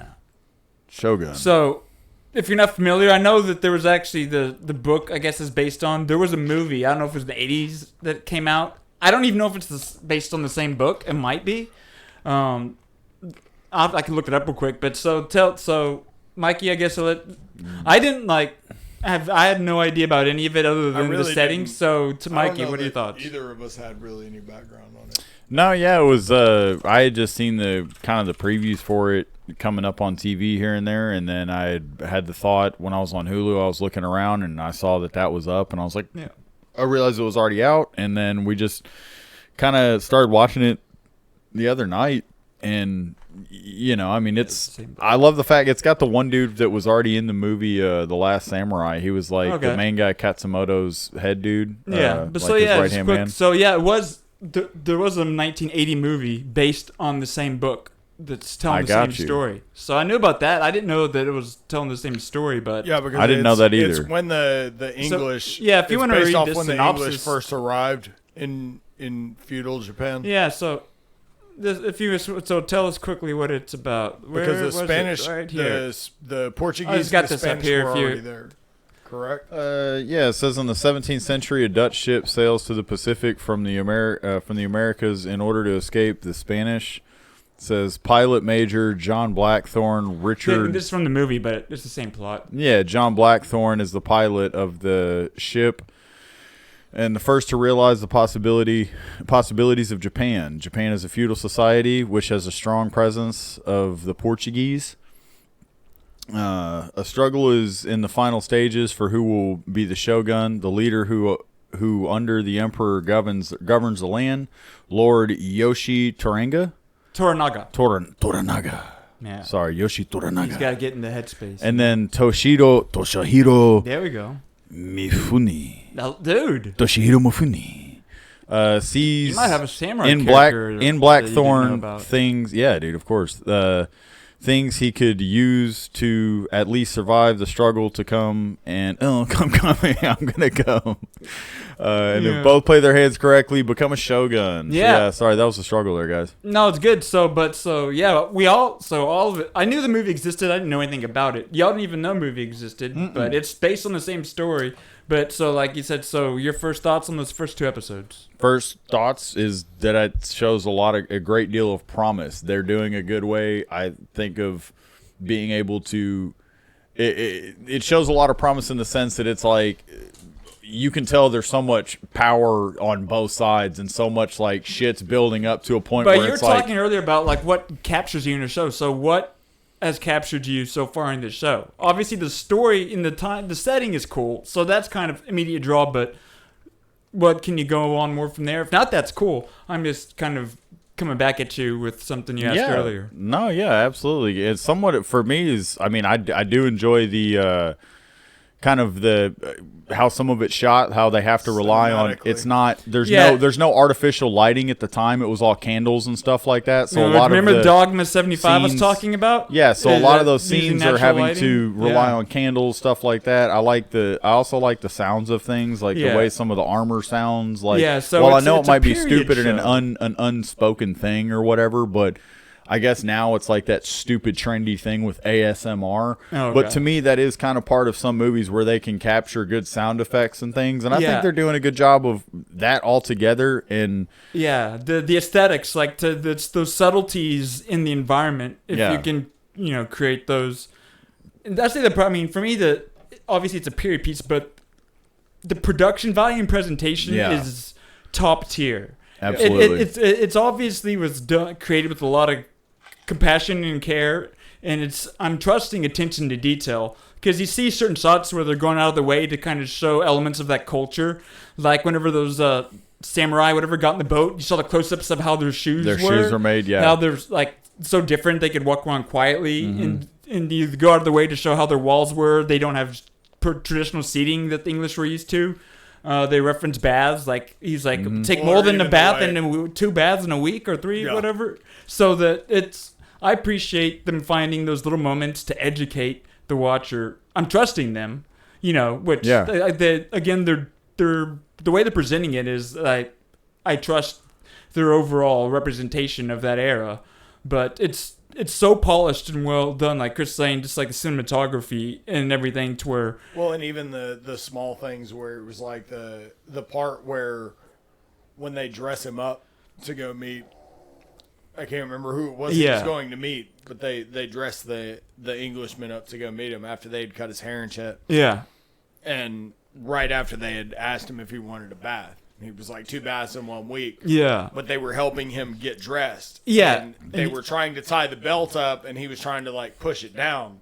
Yeah. And he was like, no, I'm just trying to push it down to, like, hold my pants up because this is how we do it in my culture. Whereas in their culture, part of the reason they wore the belt up that high was to like draw the stomach in and things like that. And so it's just like to them, in his culture, it's like we push it down to hold our This pants is up. normal down here. For them, normal is up here. Yeah, for the reason your culture wears a belt, you wear a belt to hold your pants up. We wear the belt to draw in your fucking loins or to fucking, tension your fucking again, abdomen just and stuff the like whole that. mindset And so it was and reasoning just for those its placement. tiny little things like that where it was like if you didn't know what you because then understanding that if you pay attention to the scene, it was like watch how the Japanese in that show wear theirs. They don't wear, there is no gut hanging over their fucking belt. But in that scene, you can see when the dude is by no means a fat guy. No, but it's funny. I thought about that. They wouldn't have the way to make his gut pronounced because he had been on a boat starving for a long time. So I thought that was kind of funny because he definitely didn't look like he was starving. That is part of it though. Is that it's like drawing in. He did get bloated though, but that's why I was talking about too, like Supaki and shit like that. Yeah. Like part of the reason they would cut themselves open, like, was seppuku or whatever you're talking about with the suicide. Because they're ritualistic. Yeah, where they believe that like they take fate in their own hands and everything. Well, and they're showing you that they're like basically my other like heart, brain, whatever is clear. Which that was a great line about the 3 hearts. Yeah, that was. Yeah, do you remember it? Yeah.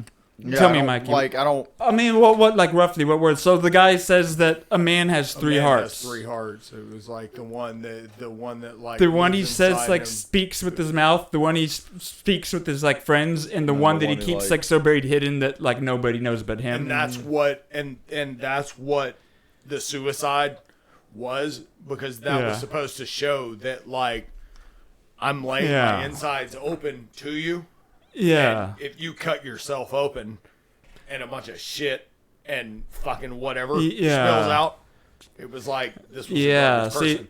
Whereas it was like they lay it open and they're like, so that's cool. So he's similar for you. By the way, the attention to detail and the way they go about, putting those in scenes to where it's relevant. It's cool, because they're still progressing the story. And I guess the story already existed, but for me, which maybe is just giving, props to the original story itself, obviously in a story like this, to appeal to a different culture, especially to appeal to a white culture, having a character who like kind of there's the white guy that's kind of trapped in this new foreign world to where I'm sure it's easier for general demographics to digest having that character as the person they relate to. Because if it had just been a story about the Shogun drama and didn't have this element of this foreigner who came in and used this, if it was just a bunch of, the Asian people and this really no white person to be a surrogate for the white viewer. I see what you mean, you know what I mean? So, absolutely. And that's just the story was written that way, which again... And a lot of stories are that way. A person, I don't remember who said every story Wasn't comes it Lawrence down of Arabia? Wasn't that kind of the same? That Probably was on that's one what I'm of the saying. top. Well, I don't remember who said that every movie or a great story it's one or the other. It's man goes on a journey or a stranger comes to town. Or those basic ideas any story can be broken down in some way to that, like stranger comes to town, or like someone goes on an adventure. You've heard that, right? So it's something like that. No, I haven't, but now I have to look it up. No, I mean, it's pretty fascinating, right? And so, and this is the stranger coming to town is what happened here, so I just it was in the story, but just that being able to, people can, I'm. Hopefully, it'll capture the wide audience they would intend. Because, like I said, if they didn't have that, if the story wasn't that way, it wouldn't. It wouldn't be this. Are you thinking about it? Yeah. Is that bothering you now? A little bit. That's funny. But it is fucking that's some wild shit.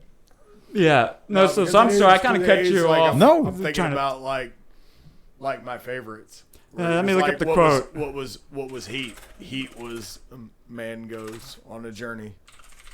What was Training Day? Training Day was a man goes on a journey. Okay, there are only 2 plots. Here it is. Quote investigator. There are only 2 plots. 1, a person goes on a journey. 2, a stranger comes to town. was Provocative Die Hard? remark about stories has been attributed to Fyodor Dostoevsky. Yeah. That's that Russian existentialist. Yeah, writer and educator, John Gardner. Yeah. You know who's a big fan of that? Who? Norm. Huh? Norm Norm cool? read the Russian existentialists like nobody. That's what his Tolstoy his fly joke or moth joke. His moth joke was Dostoevskian. Like that was the whole premise. There's a Tolstoy quote, so I guess Dostoevsky, but Leo Tolstoy. All great literature is one of two stories: a man goes on a journey, or a stranger comes to town. Motherfucker. Isn't that pretty wild to just really think about it? Mm-hmm. John Wick. Yeah. The man goes on a journey. I mean, and again, it could be so simple, it shouldn't be that profound, but it's like one of those things, whenever it's wrapped up in a package so nicely, I feel like it makes it profound, you know? No, it is, because it was like, it can be filtered into, and it's like... Forrest Gump, man goes running. He's on a journey. He's on a journey. Yeah, but it really is his journey, so yeah. Well, and it's like, it's, you know, in a roundabout way, it's kind of like what we were talking about last weekend, or 2 weeks ago when we did the last one. Would you martial move out arts her and way? principles. Being able to like understand those principles and file it into a category where it's like, I don't have to understand what is it? You know, it's like, is it this or that? It's like, okay, from here we know, like, you know, you have these shortcuts. Like that's neat. That's cool. Well, I'm glad we had that moment of enlightenment together, because I don't remember. It's one of those things I've heard somewhere, and I always stuck with me because I'm like, it just sounds cool, but then you think about it, I'm like, well, shit. Makes a lot of sense. Yeah, once you started, because as soon as you said it, I started like, what are my favorite movies? Yeah, like Heat, and then here it says all great Training literature, Day. but I guess applying that to films is pretty similar. You know? But does that make Die Hard the greatest movie of all time? Because is that an amalgamation of both? That's what I'm saying. I mean, because a stranger did come to town. And a man went on a journey. Yeah, but it was also John McClane checking on those boxes. Bro, hey, and there were explosions. You looking and for something, Mikey? titties You good? And machine guns. Yeah. All right. So we like Shogun, I think is what I say. We watched 2 episodes. I guess the rest are going to be released weekly on FX. Tuesdays? I believe so. It's made me realize why I don't watch episodic TV. Because I wait until it ends. No, but at the end of the day, though, I like having it every... And this is interesting because I feel like there's a war in general public because these two sides seem to exist pretty strong. I because understand both sides. You like having the weekly thing to look forward to in that. Well, so for me, it's not just a weekly thing to look forward to. For me, it's nice because it's nice that there's the break that I have to wait a week because... Well, not just digest and reflect. There are so many. How many fucking shows are out there that people have told you about you need to watch? And it's an entire it's 14 seasons, it's 8 seasons, it's 6 seasons, and it's like that's an over. You look at eating the whole big sandwich rather than bit by bit. Whereas it's like if I can make a point to watch 1 episode a week, that's easy. Yeah. Like I'm on, but it's too arduous and it looks like too big of a mountain to climb. Exactly. And once I start something, I don't want to end up skipping over to something else. Because if someone references a show that's already been out, then the mountain's already there. But if it's a new show that just came out, you know, you're saying so if it's something that just came out, you'd prefer to only be able to see it. It's not that I would prefer it. I just don't mind it because it's like there's already so many things that I need to watch. And the fact that I can't watch Shogun, I can't sit down and watch all of Shogun means that I can go watch some of these other things I need to watch. I'm more likely to get through things whenever I have the option to plow through them. So yes. That was a perfect example of that was Ozarks. Because how many? 4 seasons? I think so. Ozarks? Something like that. 4 or 5, but yeah. I think there were 4. Either way, yeah. I knew that. Well, no, it's important because I knew there were 2. Because I hate the number 4.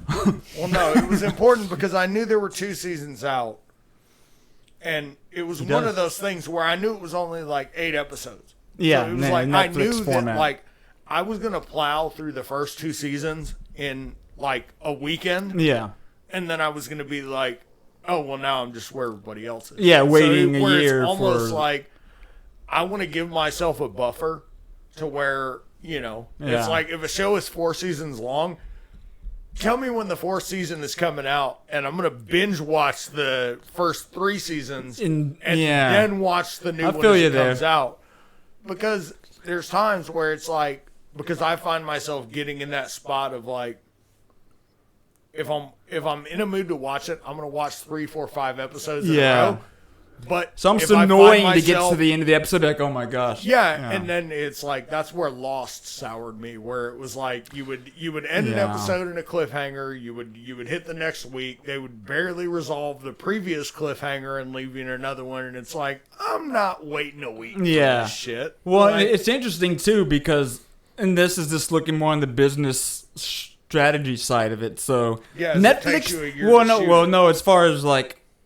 So the Netflix basically is to blame for dumping everything out at once. Yeah. That didn't exist. Netflix came out, and actually, I think their first original shows they purchased Arrested Development, and they started making that. So I think that was technically the first show, and then they had House of Cards in the show lit about that mafia character who just like gets witness protection program. I forget the little. I don't know.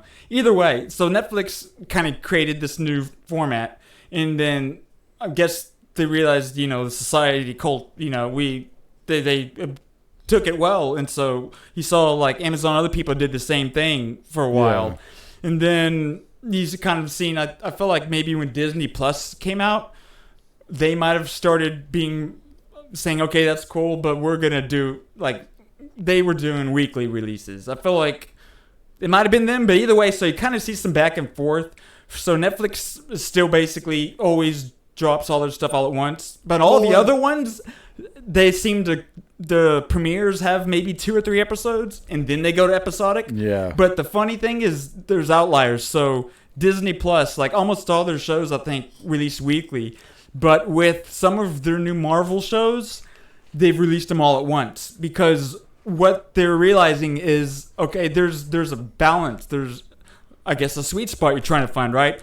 Between, they're seeing that if people don't have the ability to finish certain demographics, finish some of these shows all at once, they're seeing viewership drop off. Yep. They'll see like 4 episodes and then they'll see the numbers decline. And so they're seeing, okay, well, crap, we better release all these shows and like these certain shows all at once for people to watch them all because viewer interest declines in a lot of times on the weekly releases. So it's weird. There's a weird I feel like we're still in a weird gray, like in between space. But I feel like most networks have gone to like Shogun, 2-episode premiere. Then they switch to weekly episodes. I feel like Amazon does that now a lot. I feel like that outside of Netflix, I feel like that's kind of the new normal. I probably would have checked out on True Detectives after. You pronounced it wrong. Because let's go to Walmart. Oh, I'm sorry, True Detective. We're going to Walmart. Yeah, we're going on Six Kroger's? Flags. Okay, yeah, no, my bad. No. But had I not seen the first season of it, Can we it's go like to Toys R Us's? the next 2 episodes, I probably would not, you know. Yeah. If it didn't have that name, you know, recognition, whatever, where it was like, I probably would have checked out on it at that point too. And you know, it's like I understand both sides of it. Is that Mikey it's like it doesn't, takes though. you a year or however long to film it. Somebody burns through it in a weekend, and they're like, Well, yeah, if "When's it's the a next season?" multi-season show, you know. No, and that's what I'm saying is like I understand the point you're making in Netflix, places like that, where it's like we spend a whole year shooting a whole season of this show. We release the whole season at once. You burn through it in a weekend. Yeah. And you're like, when's season 2 come out? See, the great It's Netflix like, is next so year, smart. motherfucker. What they do is a lot of their shows and the international shows, they're not like producing them. They're just buying the distribution. Yeah. Because if you go into other countries, you'll see some shows on different streaming platforms. Like I remember my sister was living in Germany. Like some of the new Star Trek shows, Paramount. I don't think Paramount Plus is out yet, but like Netflix, they would get some show over there that over here was on a different streaming platform. And it's weird because sometimes on a pirate things on the pirate site, like the intro would be like Netflix presents, but I'm like over here, like that's not on Netflix over here. Yeah. So a lot of stuff times what they're doing is they're just buying the distribution rights for shows that were already created. So it's a weird world, man. Yeah, and like I said, I mean, I think the reason I like only having the ability to watch one episode a week in a sense is just because there's so many shows that I need to finish and that I want to watch. But that's the thing, is that it's like I'm kind of the type where when I watch one, I don't want to hop with, between stuff. You but say that. Do you feel like you're finishing? You say there's all these shows you need to watch. Are you actually getting through? You feel like you're making progress on this? No, not totally, because then I'm not watching because of that reason. I don't want to go start watching something because I need to finish something else. And so, but then I'm not in the mood to watch it at that moment. So like Twin Peaks, I need to finish it, but I haven't been in the mood to watch it. And well, how far are you? Because I'm saying we should watch the last... Like 2 episodes I'm saying we should watch those together, man. I have like 2 episodes left. We should watch those together, especially the last one, because that's one of those endings where I feel like it's nailed so perfectly. Yeah. To where it's like a show with the perfect ending. Mikey. Stop it. So, yeah, so I was just talking about Shogun. Would you like me to jump to some of these other random things? Sure. All right, well, we'll take a quick break and then come back and waste some I know something's very wrong.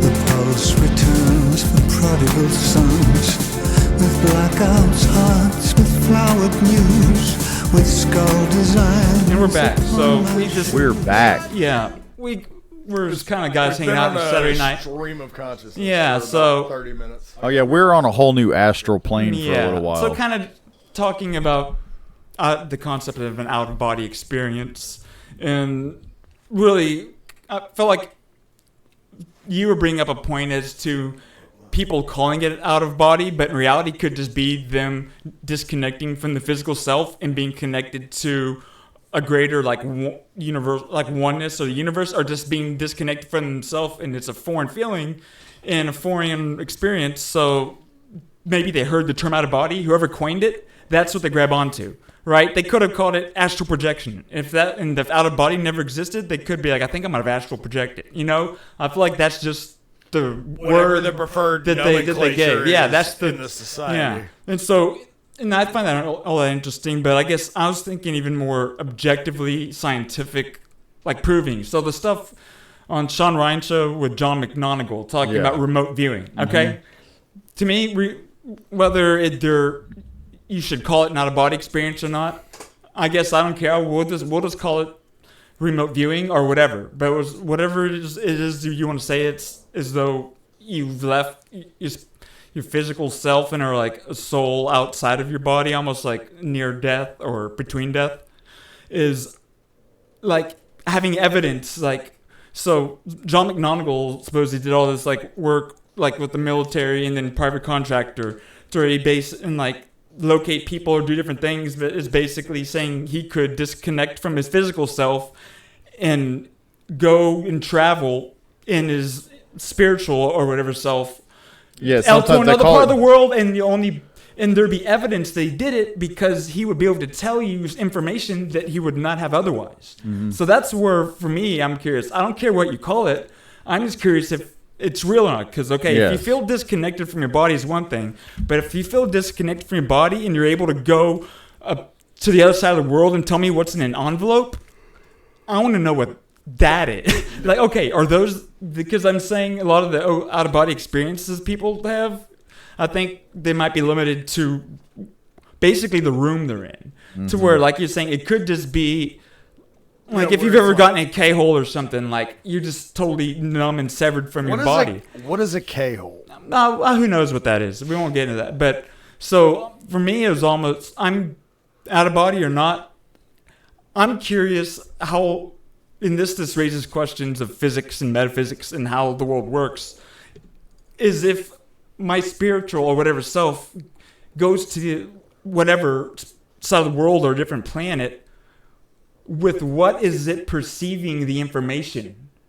There's no eyes there, right? Like, so right now, everything we take in is through our senses, which we have, biologically. So obviously we're in a different realm. So I'm not saying I'm looking for an explanation. Oh, that makes it BS because I don't understand how you could see something if your eyes are stuck somewhere else. Is that not I think the pineal gland? no, but I'm just saying if you're able, if he's going somewhere else, traveling in his spirit form, whatever, going to the other side of the world or to the other room and able to tell you like something or see something that he wouldn't have otherwise. I'm just curious. So how does the spirit self even see? Well, and You know what I mean? It's almost because No. process through our eyes. Everything is through our eyes. So whatever this form of ourselves, I'm just fascinated because I'm not saying it's not true or possible. I'm open No, to yeah, it. you're just But trying I'm just to- trying to think, okay, how would you even connect the ability to see something on the other side of the world whenever how we are able to see things in the physical realm or with our physical eyes? Chris, did you have anything you want to say to that real quick? Well, it's just like I feel like it's one of those like pineal gland. Well, I mean, Type things it's where, like the like- near-death experience, right? Well, no, not even necessarily that. Where they talk about there's so many things like in the world that like just in our natural diet and stuff like that that would calcify that to where it was like you're not able to access that part of it. Where it was like people that are So you able think that to, somehow would explain how you're able to see without your eyes? Yes, I think that's Because kind that would of base like that the would be whole basic. That fucking would be a point simple of- breakdown of something like I can of travel the in my spirit pineal form. gland is that it was Yeah, 'cause like, he's- is that is able to see beyond what you are capable of seeing in the physical world. He's like fundamentally he's talking about he's saying it's like fundamentally that would be I guess it would be tied into that. Yeah.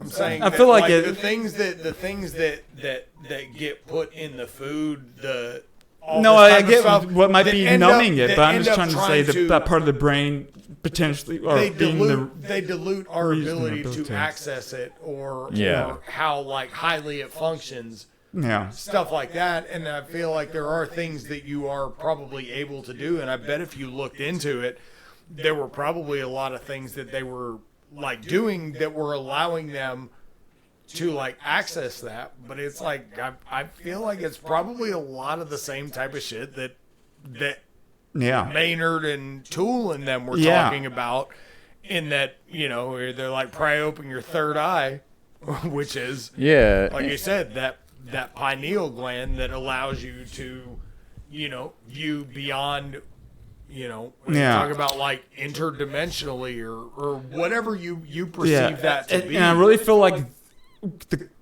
and I've made a note, and I said this to my dad the other day, and whatever it is, but whatever understanding, I feel like quantum physics is the mysteries of it. I feel like almost are like becoming towards our closest explanation of eternity. What is quantum physics? But like, If you could if you could explain. I was it gonna to say- a simple term. so I mean, so quantum is. I'll look it up just to give what it says. But I know it's basically like breaking things down to it's like the tiniest possible elements or existence measured down to its smallest measurable amount. Okay. In a sense, but so I quantum is wasn't almost like saying. necessarily asking you just in case anybody outside was like, in case we're talking past anybody, I guess. is what I Yeah. was So it's the theoretical basis of modern physics that explains the nature and behavior of matter and energy on the atomic and subatomic level. So it's basically just trying to get to the lowest level of possible of measuring things. That's my interpretation. So it almost is like, that's why like Ant-Man Quantumania, they get so incredibly tiny, but it's... have you ever heard of quantum entanglement? No. I have. And I that's, don't know what it means. And that's in really that. I feel like, and I'll quickly see what it is, but quantum entanglement. I feel like if there ends up being some scientific explanation that would explain being able to see something on the other side of the world while like you're here, it'd be quantum entanglement, because that's basically what it's saying is. Can I? Yeah, you can say a word. I'll look. Yeah. I was just gonna say real quick because to go back what we were talking about just before all this, you were saying about how could you see? You were wondering how would it be possible for you to see somewhere else, whatever that spirit self is or whatever, if you're not physically able to see it with your own eyes. Like Yeah. that was your question in a sense. How Yeah. are you? And I guess one of the things before we were recording that I was stumbling on trying to like explain, I guess if I had to break it down into somewhat basic terms or whatever, is that we're like power lines. It's like, say our consciousness of like how we normally operate on a day-to-day basis is just pretty much this single point, and it's hardwired into this line, and this one line has a single stream of current that runs through it with this normal, with this normal pulsation or vibration, right? Yeah. And then that's how we normally operate every day. But then almost this whole, whatever you want to call it, remote viewing, whatever, almost is like turning on your Wi-Fi of your consciousness in a sense. Yeah. Where So instead of just being able to only pick up what's in that wire, you're now able to pick up what's beyond the wire. And two, expanding the use of that. yeah, and in two, it almost made me think of like in the movie Batman, where he gave him that phone or whatever and left it in the office, and like whenever they called it, it was pretty much the vibration or the tones were like creating sonar. And they talk about how we're all vibrational beings in a sense, right? And people have vibration, plants, all these, you can measure all these vibrations and things. Theory. So it's like maybe potentially the reason to quote spirit self or whatever can see is it's, again, you're turning on that body's Wi-Fi, you're tapping into that higher plane of your consciousness, and it's like so it's like whatever you want to call the self that you're seeing is that, again, it's like maybe it could have something to do with the vibration. It could be an amalgamation of those things. And so that was all I was going to say. And I'm saying, so I feel like in science, at least if I'm just trying to connect the dots, I'm just saying, I think this is the closest dot I can connect it, right? So quantum entanglement is entanglement. It's a counterintuitive phenomenon that explains how two subatomic particles can be intimately linked to each other even if separated by billions of light years of space. So it's basically like entangling two objects to where if one's on the other side of the world and it feels like something happens to it, it happens to me over here. So it'd be like that would be explaining if I'm able to become entangled with the spirit realm or entangled with the universe to where I can be entangled with that part of the world over there, and somehow my spirit observes something, and that experience of observing it over there is shared over here because of quantum entanglement. Okay. And Albert, I remember because spooky action at a distance, if you ever see that, which you might never, but that's how Albert Einstein summarized quantum entanglement, spooky action at a distance, because it's basically like entangling particles to where if you separate them and you do something to one, it's doing it to the other at the same time. To the other one. That's crazy. So it's like G.I. Joe's. The fucking and so I feel like whenever I think of quantum theory and that being the closest to us trying to scientifically explain eternity and or the spirit realm, because because years ago I remember I was going down deep dive on this quantum stuff because there's like these double slit experiments that they did where it was where like, they is it changed, blasted particles through like those two holes as they pass through it, or is the observer the Dude, one that changes it? And this, I'm glad you said that word. The double slit experiment, Mikey. Yeah. I'm glad you said this. Observer. Because I literally have a note here. Look on the screen. Yeah, observer about effect. the observer effect, which is fascinating, right? So it's the effect that simply observing an event might have on the event itself, like Schrodinger's cat, which is like the most popular. Until you open the box and the cat is alive or dead, it simultaneously dead and alive exists in those states until it's been observed, right? Yeah. And I understand what it's saying. I personally don't agree with that whatsoever, but I get how they're saying that, because until it's observed, it's like. It's literally like the whole is like if a tree falls in the woods and no one hears it. It's literally the and genesis of lawyer speak. That was equivocation. That's another thing that Mr. Watts talked about, which saying that if a tree falls in the woods and there's no one there to hear it, and he was saying that it's like of course it wouldn't make a sound unless there's an ear there that can pick up vibration. But I'm just saying, regardless, a tree fell.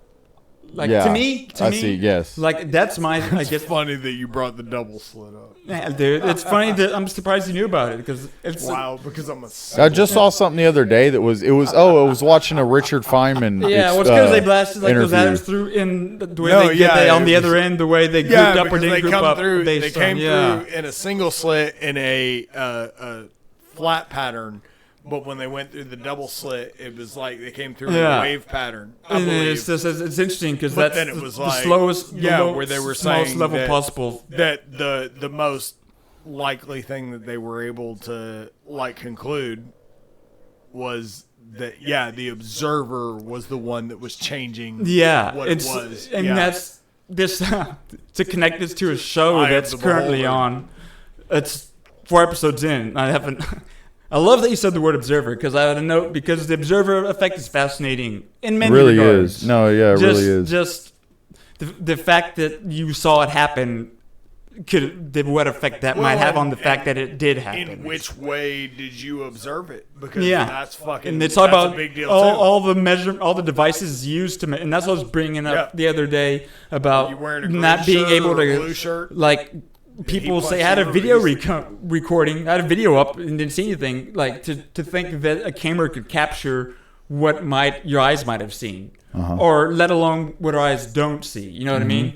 So no, it's Well, and the that's camera just funny. fills in the blanks that your eyes don't see. Yeah, and It's like there's things that like your brain would make shortcuts to in yeah. that moment. Red shirt, fucking, Oh, whatever. The whole remote viewing thing really has made me kind of start thinking about that in terms with the concept of time travel, because people have talked about Ghost as well, because in that book we were reading, they talked about somewhat like seeing a duplicate, like one of the guys who was doing this and experimenting with it, saw like his friend saw his duplicate at his house. He like fell asleep Yeah. and ended up going quote remote viewing at this person's house, and then they saw him. Yeah. And it's like makes you think in a sense, well, what if some of this people, how would you explain people seeing Civil War ghosts or whatever? And it's like, I don't know, man. It's like making you think of, well, maybe they're not really a ghost, because how could you see a ghost, or how Well, and could again, you see? this connects to eternity. Yeah. Because in eternity, that's again even trying to define know. the words. Like Yeah. it's everything is, And it sounds already super has bizarre, been like and what I'm already saying. is happening, right? Yeah, and I'd like to address the fact of what sounds super bizarre of like what I'm saying and what, this whole subject. Like, it is very bizarre. No, I find it but fascinating. it is, I was going to say, but it is fascinating just because it's so undocumented I mean, I'm a spiritual in a person. sense. Like yeah. I'm. If you know me, I'll proudly tell you what I believe, and my faith is in the Bible, and people can have their own thoughts and everything, but that's people ask me what I believe in faith-wise, I'll point at the Bible and say what that says is what I believe. I can't explain it all. Yeah. I can't give you an Romans answer. 8:38 and 30. Yeah, I can't tell you what it all means. I can't tell you why. Like, why that didn't seem right. I'm just telling you that's what I've chosen to believe, and I do my best to live my life. And if you know me, I don't cast judgment on you or anything like that. I'm just that's what I believe, and I'm not. No, absolutely. You gotta be able to say what you believe, right? So Yeah. I'm saying, in light of that, I still find all these things fascinating because Yes. I believe, regardless of what faith you do or don't have, the metaphysical, which I would substitute that with spiritual. I would that's literally just what- say metaphysical Spiritual. is spiritual. Yes. Like, you could interchange those two That's for me. what Romans 8:38 was saying. It was that I am persuaded that neither death nor life nor angels nor principalities, powers, things present, things to come, life nor death, Yeah. anything will be able to separate us from the love of God, which is in Christ Right. Jesus. Like So anything all of eternity. it's like yeah. Oh, it's look into these things. Like Yeah, see so these it's like- things. He was like understand it, but like know where your center is. Yeah. Always come back to that center. Yeah. Be ballast. But Exactly. No, Like- you are, but yeah, I get. So it's just interesting. So I told you the other day just how like I would be at the gym, and Yeah. just like Yeah. as a simple example of my camera. So like here's a treadmill at the gym. I'm playing the video. If you got the podcast up, instead of display the numbers, it looks like they're glitching. The lights, right? Well, when I was standing there speed watching at it, which- yeah, the speed my at eyes which saw a it's smooth number processing. because this was recorded at like 30 FPS or something. So I can explain it. So here it is at a normal FPS. So I can be like, okay, the camera is capable of doing both, but I just knowing that if we just assumed its highest capability of recording is going to capture everything, it's limiting. Like we don't know what it might not be capturing, right? Yeah. Like how can you know? And something as simple as like the treadmill, just being like, so here, okay, and even then you can see You that see a little, it's still not capturing everything my eyes saw. Uh-huh. You know, so it's like, and that's just a simple base concept of, wow, what I saw, the video evidence doesn't totally support it. No. Because I saw completely smooth numbers. Yeah. Where both recordings don't show. The first one doesn't show at all. It showed the thing is glitching. To where if they say if there's a court case and it came down to where there's lights flashing, whatever or not, I would have to get like a scientist to come in there and explain how the FPS didn't capture something right. Yeah. Yeah. You know, and that's just a simple example of just assuming that our recording and measuring devices are capturing everything that we Everything. don't even know to account for. Yeah, exactly. Man, that's so crazy. Yeah, I know It's that's a deep hole we're going Perception, down. that goes into perception too, and you know, I feel like Well, somewhat- It's like what you don't know what you don't know, right? Uh-huh. And that's more than anything.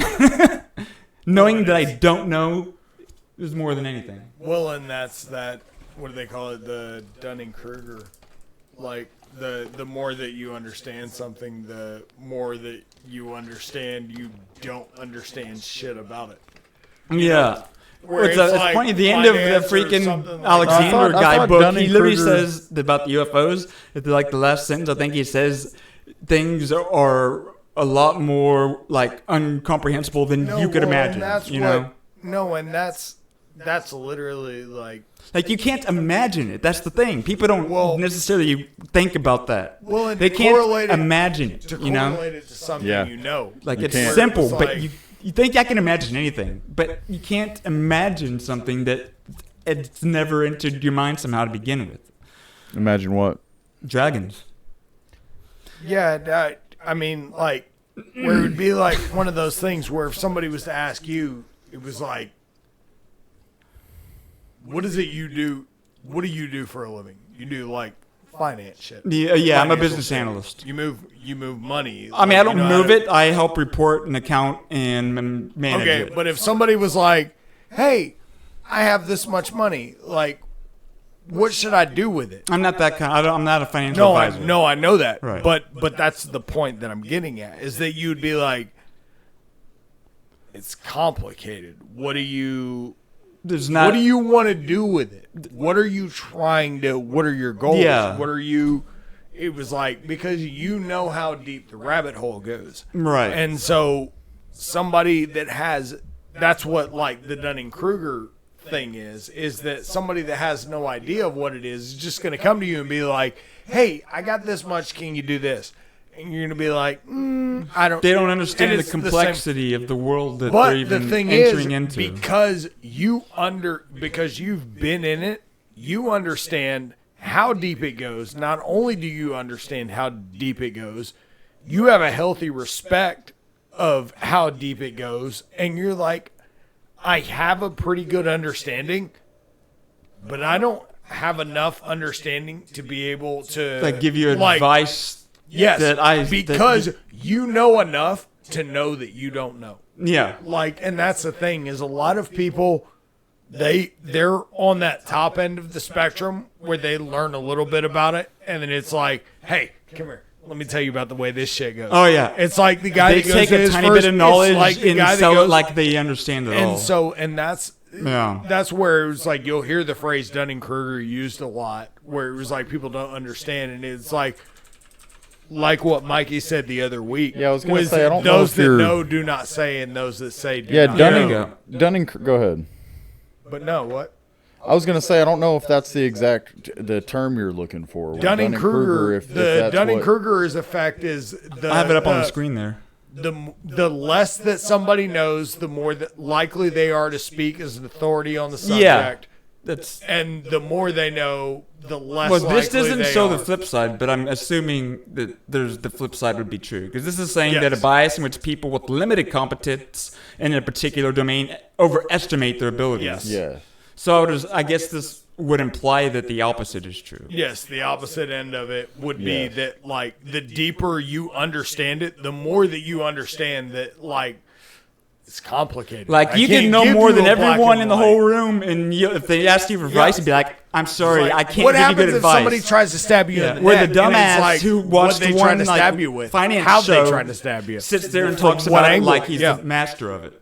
Was it a guy that was cool with you all night? Was it a guy that was Like that's fucking why like you have messed the up? armchair quarterbacks or people that Yeah. are like, you know, I could play baseball, I could hit a baseball, and it's like, really, could you? Yeah. It's like you It's probably like- couldn't. Because you don't understand all of those Yeah. those tiny things that, and so that's why it's like Yeah, No, I it's see what basically you're- overestimating Very hard to their get- knowledge in an it's area. very Yeah. hard to get a black and white answer out of anything, especially if somebody. No, I it's just good. feel What like they're talking it comes down to ignorant. Like, if I would call it, it'd be like a possible effect of I ignorance. think. Well, no. Yeah, that's I think, the easy. That's yeah, like no- you no have to doubt. be ignorant for you to be a particular person who is, I guess, acting out this effect.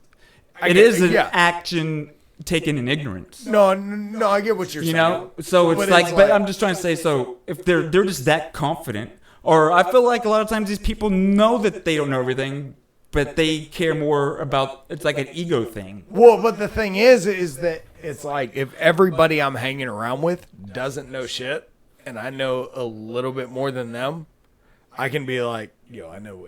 Let me tell you all about it. Gather around. Let me tell you about this shit. That motherfucker's a fucking genius. You know? Why do you think I have so many friends? Yeah, exactly. Because Matthew's a fucking So I've been doing dime all you store guys. sage. Yep. Sorcery. Egg oil salesman. Yep.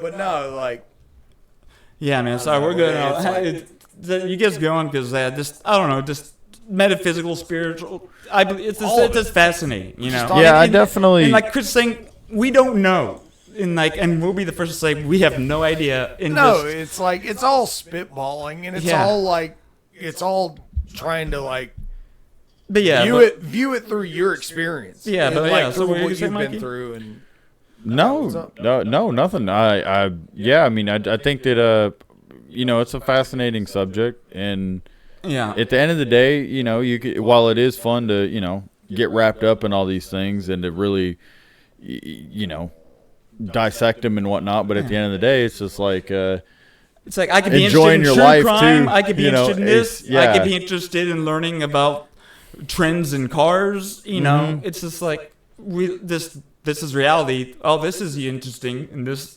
directly pertains to reality, at least in my mind, as we even try and perceive things. Yeah. So that's why it's Yeah, it's cool to curious. see what all it can lead to with understanding the full potential or what we perceive to be our brain and our mind, and also to the possibility of what it can do Yeah. beyond what we, you know, think it can do. Yeah, and kind of made me think of, I guess, not kind of you asking the wrong question. You're asking the Yeah, wrong question. yeah, So yeah, this yeah. and that, because I feel like this is like there is no question I can ask almost, right?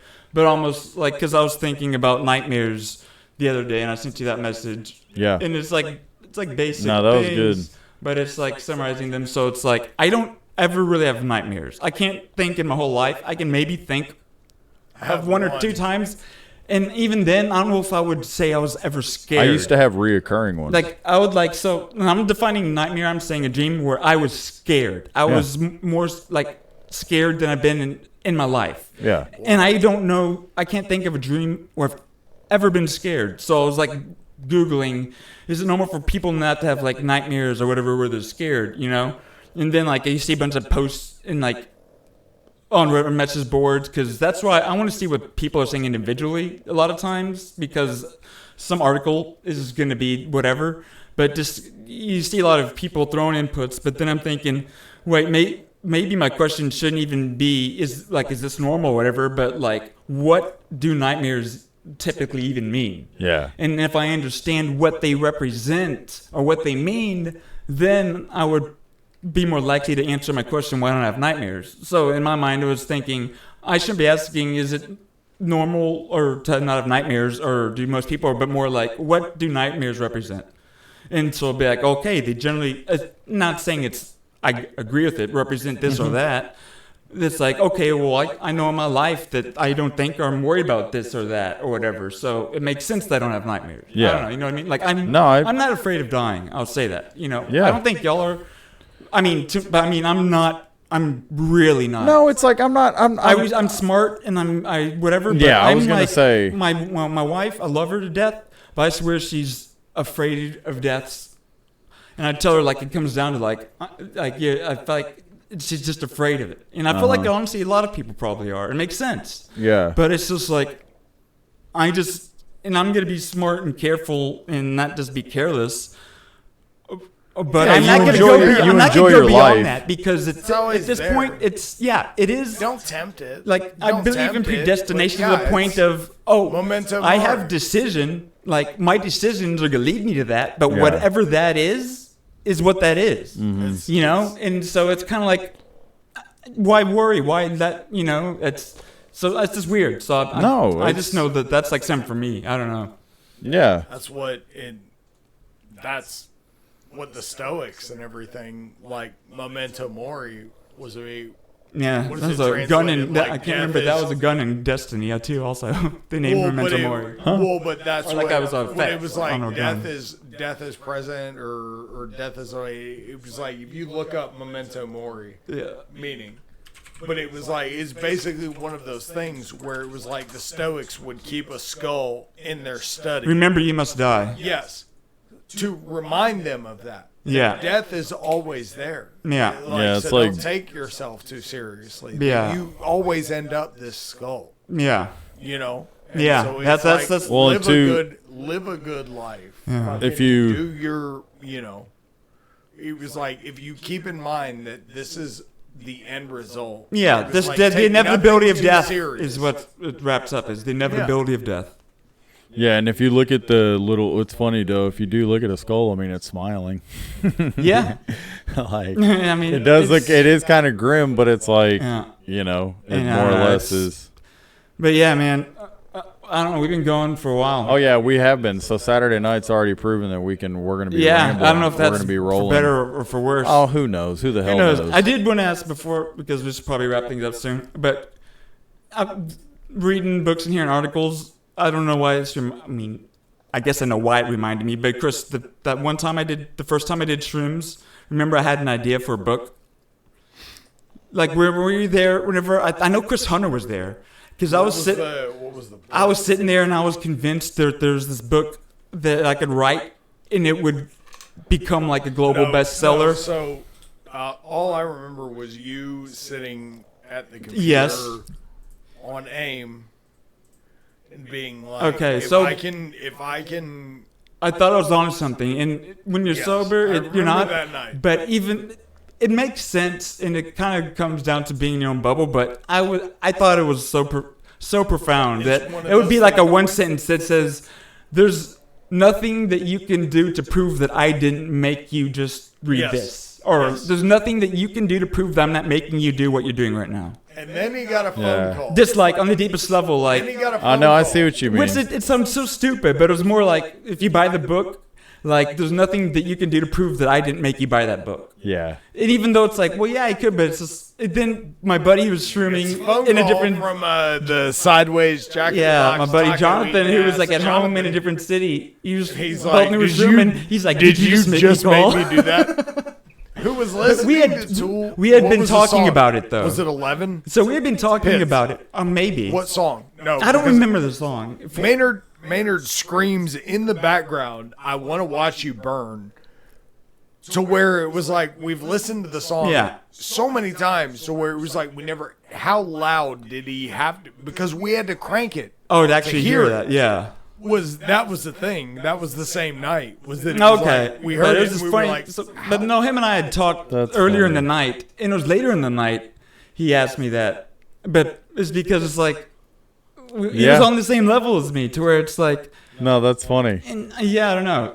It's stupid, but at the same time, it's like No, well, again, No going weird back to the explanation. quantum entanglement thing or something, yeah. and also the the whole I'm not gonna lie with understanding my daughter, again. like I've been trying to get her to sleep, and I told my wife I'd sit there and I'm like put my hand on her head, and I'm just thinking like Go to sleep. I'm saying like sleep, and I'm thinking of like closing my eyes or her closing her eyes and sleeping. Because why not? Yeah. What do you have It's to like- lose? Yeah, exactly. It's like, what's the worst gonna Like, happen? My baby's gonna go to sleep. Yeah, worst case, absolutely no difference. Best case, she actually does She go goes to sleep. Yeah, exactly. Whether it's because I actually somehow influenced her thoughts, or because I did because I was saying the words, even though she didn't understand them. Yeah, I don't know. Who knows? But that's fun. that is fun. Yeah. Well, there's. Are we gonna? So what? Do we need to wrap up with recommendations? I guess so, because I mean we could just keep on going. We really otherwise. could. Because I know I wanted to bring up. Did you ever see my message about Zugzwang? Like, you know the Yeah, concept of Zugzwang or Yes. ZWANG in chess? We won't get into it any Yes, further. yeah. But to say that. And just like thinking of that, applying that to life in general. Because it's well, shit, I shouldn't have said anything, right? So it's basically like being in a position that a step in any direction puts you at a disadvantage from the position you're currently in. So it's like in Yes. chess where it's like, oh crap, anywhere I move, I'm going to suffer something. But thinking about that in life in general, people who are in a place where there's a better place, but to get there, they'll have to temporarily suffer or be in a worse place. And so how so many people just choose never to move, right? Yeah. I just feel like it's that same concept of Zugzwang, but being able to know that you have to sacrifice sometimes or go through whatever Sometimes you measurement have of to go discomfort backwards. to go Sometimes forward. you have to go backwards Yeah. to get to the ultimate To where it's goal. just like people, I feel like people are stuck in Zugzwang. Yes. Like No, this no doubt. in society that they're yeah, stuck. where I fought so hard to get to this point right here. What the fuck you mean? I gotta go 2 steps back and to the left. Yeah, it's Take another. and that's just a fun word to say. So Zugzwang. and I could be saying wrong, but that's my best pronunciation of it. No, that's cool. It is an interesting concept, honestly. Yeah. Like whenever you sent it to me, I was like, But yeah, oh, it's shit. basically being in a position to where a move in any direction puts you at a disadvantage to the state you're currently in. And you're like, See, in martial arts, though, that's Yeah. directly applicable. very much so.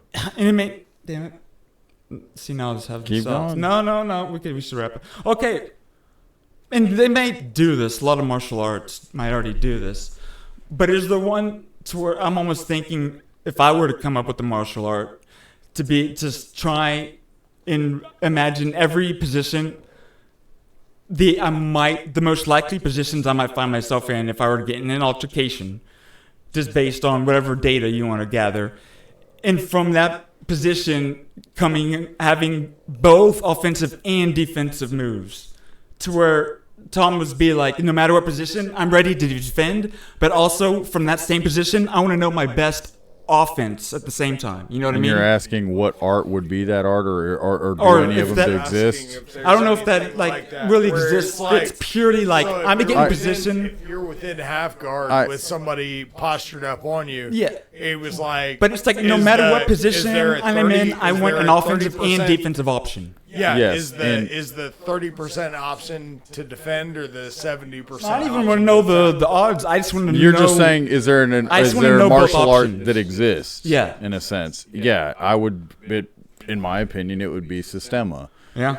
That would, because Sistema it's in Russian it means system. Yeah. That's all it means, and it was made up of like, I don't know, at least 7 different, maybe 10 different Cossack martial arts that Okay. were traditional arts. Yeah. And so there's literally, they show like stuff on how to, if somebody gets in a car and tries to wrap a seatbelt around your neck from behind, they show like stuff like that. Yeah. They show how to use your jacket as like a weapon. They show if somebody, grabs you, like you said, if you're, there's one of the videos that I first saw was Vlad like sitting at a desk and a guy trying to beat him up from across a desk and showing like how he would defend himself from sitting at a desk. exactly. Literally an hour and a half long video of how to fight in an Yeah, office. Yeah. Because I I have think it. about like, I own it. yeah, Yeah. it's cool because I think about people, or if you watch a fight scene or movie scene, people get knocked down.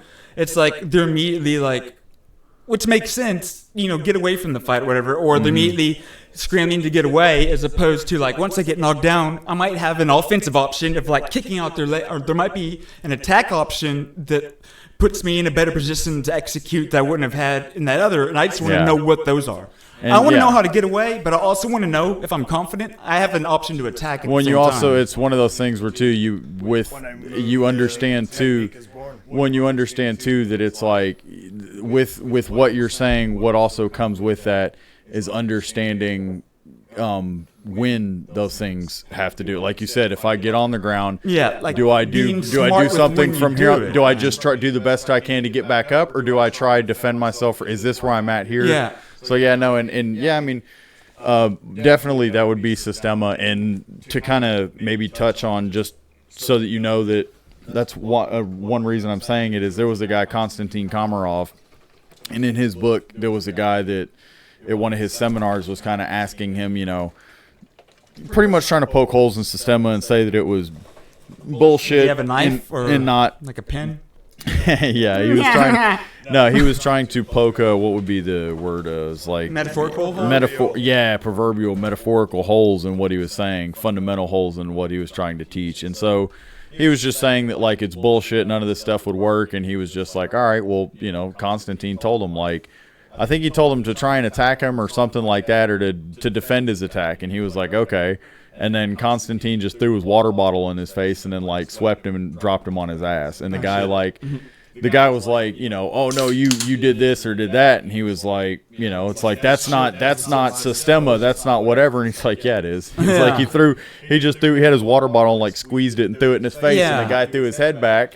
And he distracted him, and that gave him enough opening to put him on his butt. Understanding like the high level concepts of like what you don't have to. Yeah. It's not. That's the thing, is that that's what I meant earlier when I was, or on the other podcast when we talked about some of the martial arts, is that it's like it's not going to look how you think, and it's not. Yeah, like Krishna said, when you move, the art is born. The technique is born when I move. But I should probably film direct the week because I think I need to check on. Okay, yeah. Recommendation of the week. I got text about half an hour ago. You want me to go first, or you want to go, or you want me to go? You go first, because you make me go first every time. Oh, okay. So recommendation of the week. I had actually thought of this, and I'm glad I remembered it. But how to tie my shoes. Yes. Sometimes I forget which loop. The little loop. Do I make that one first? No.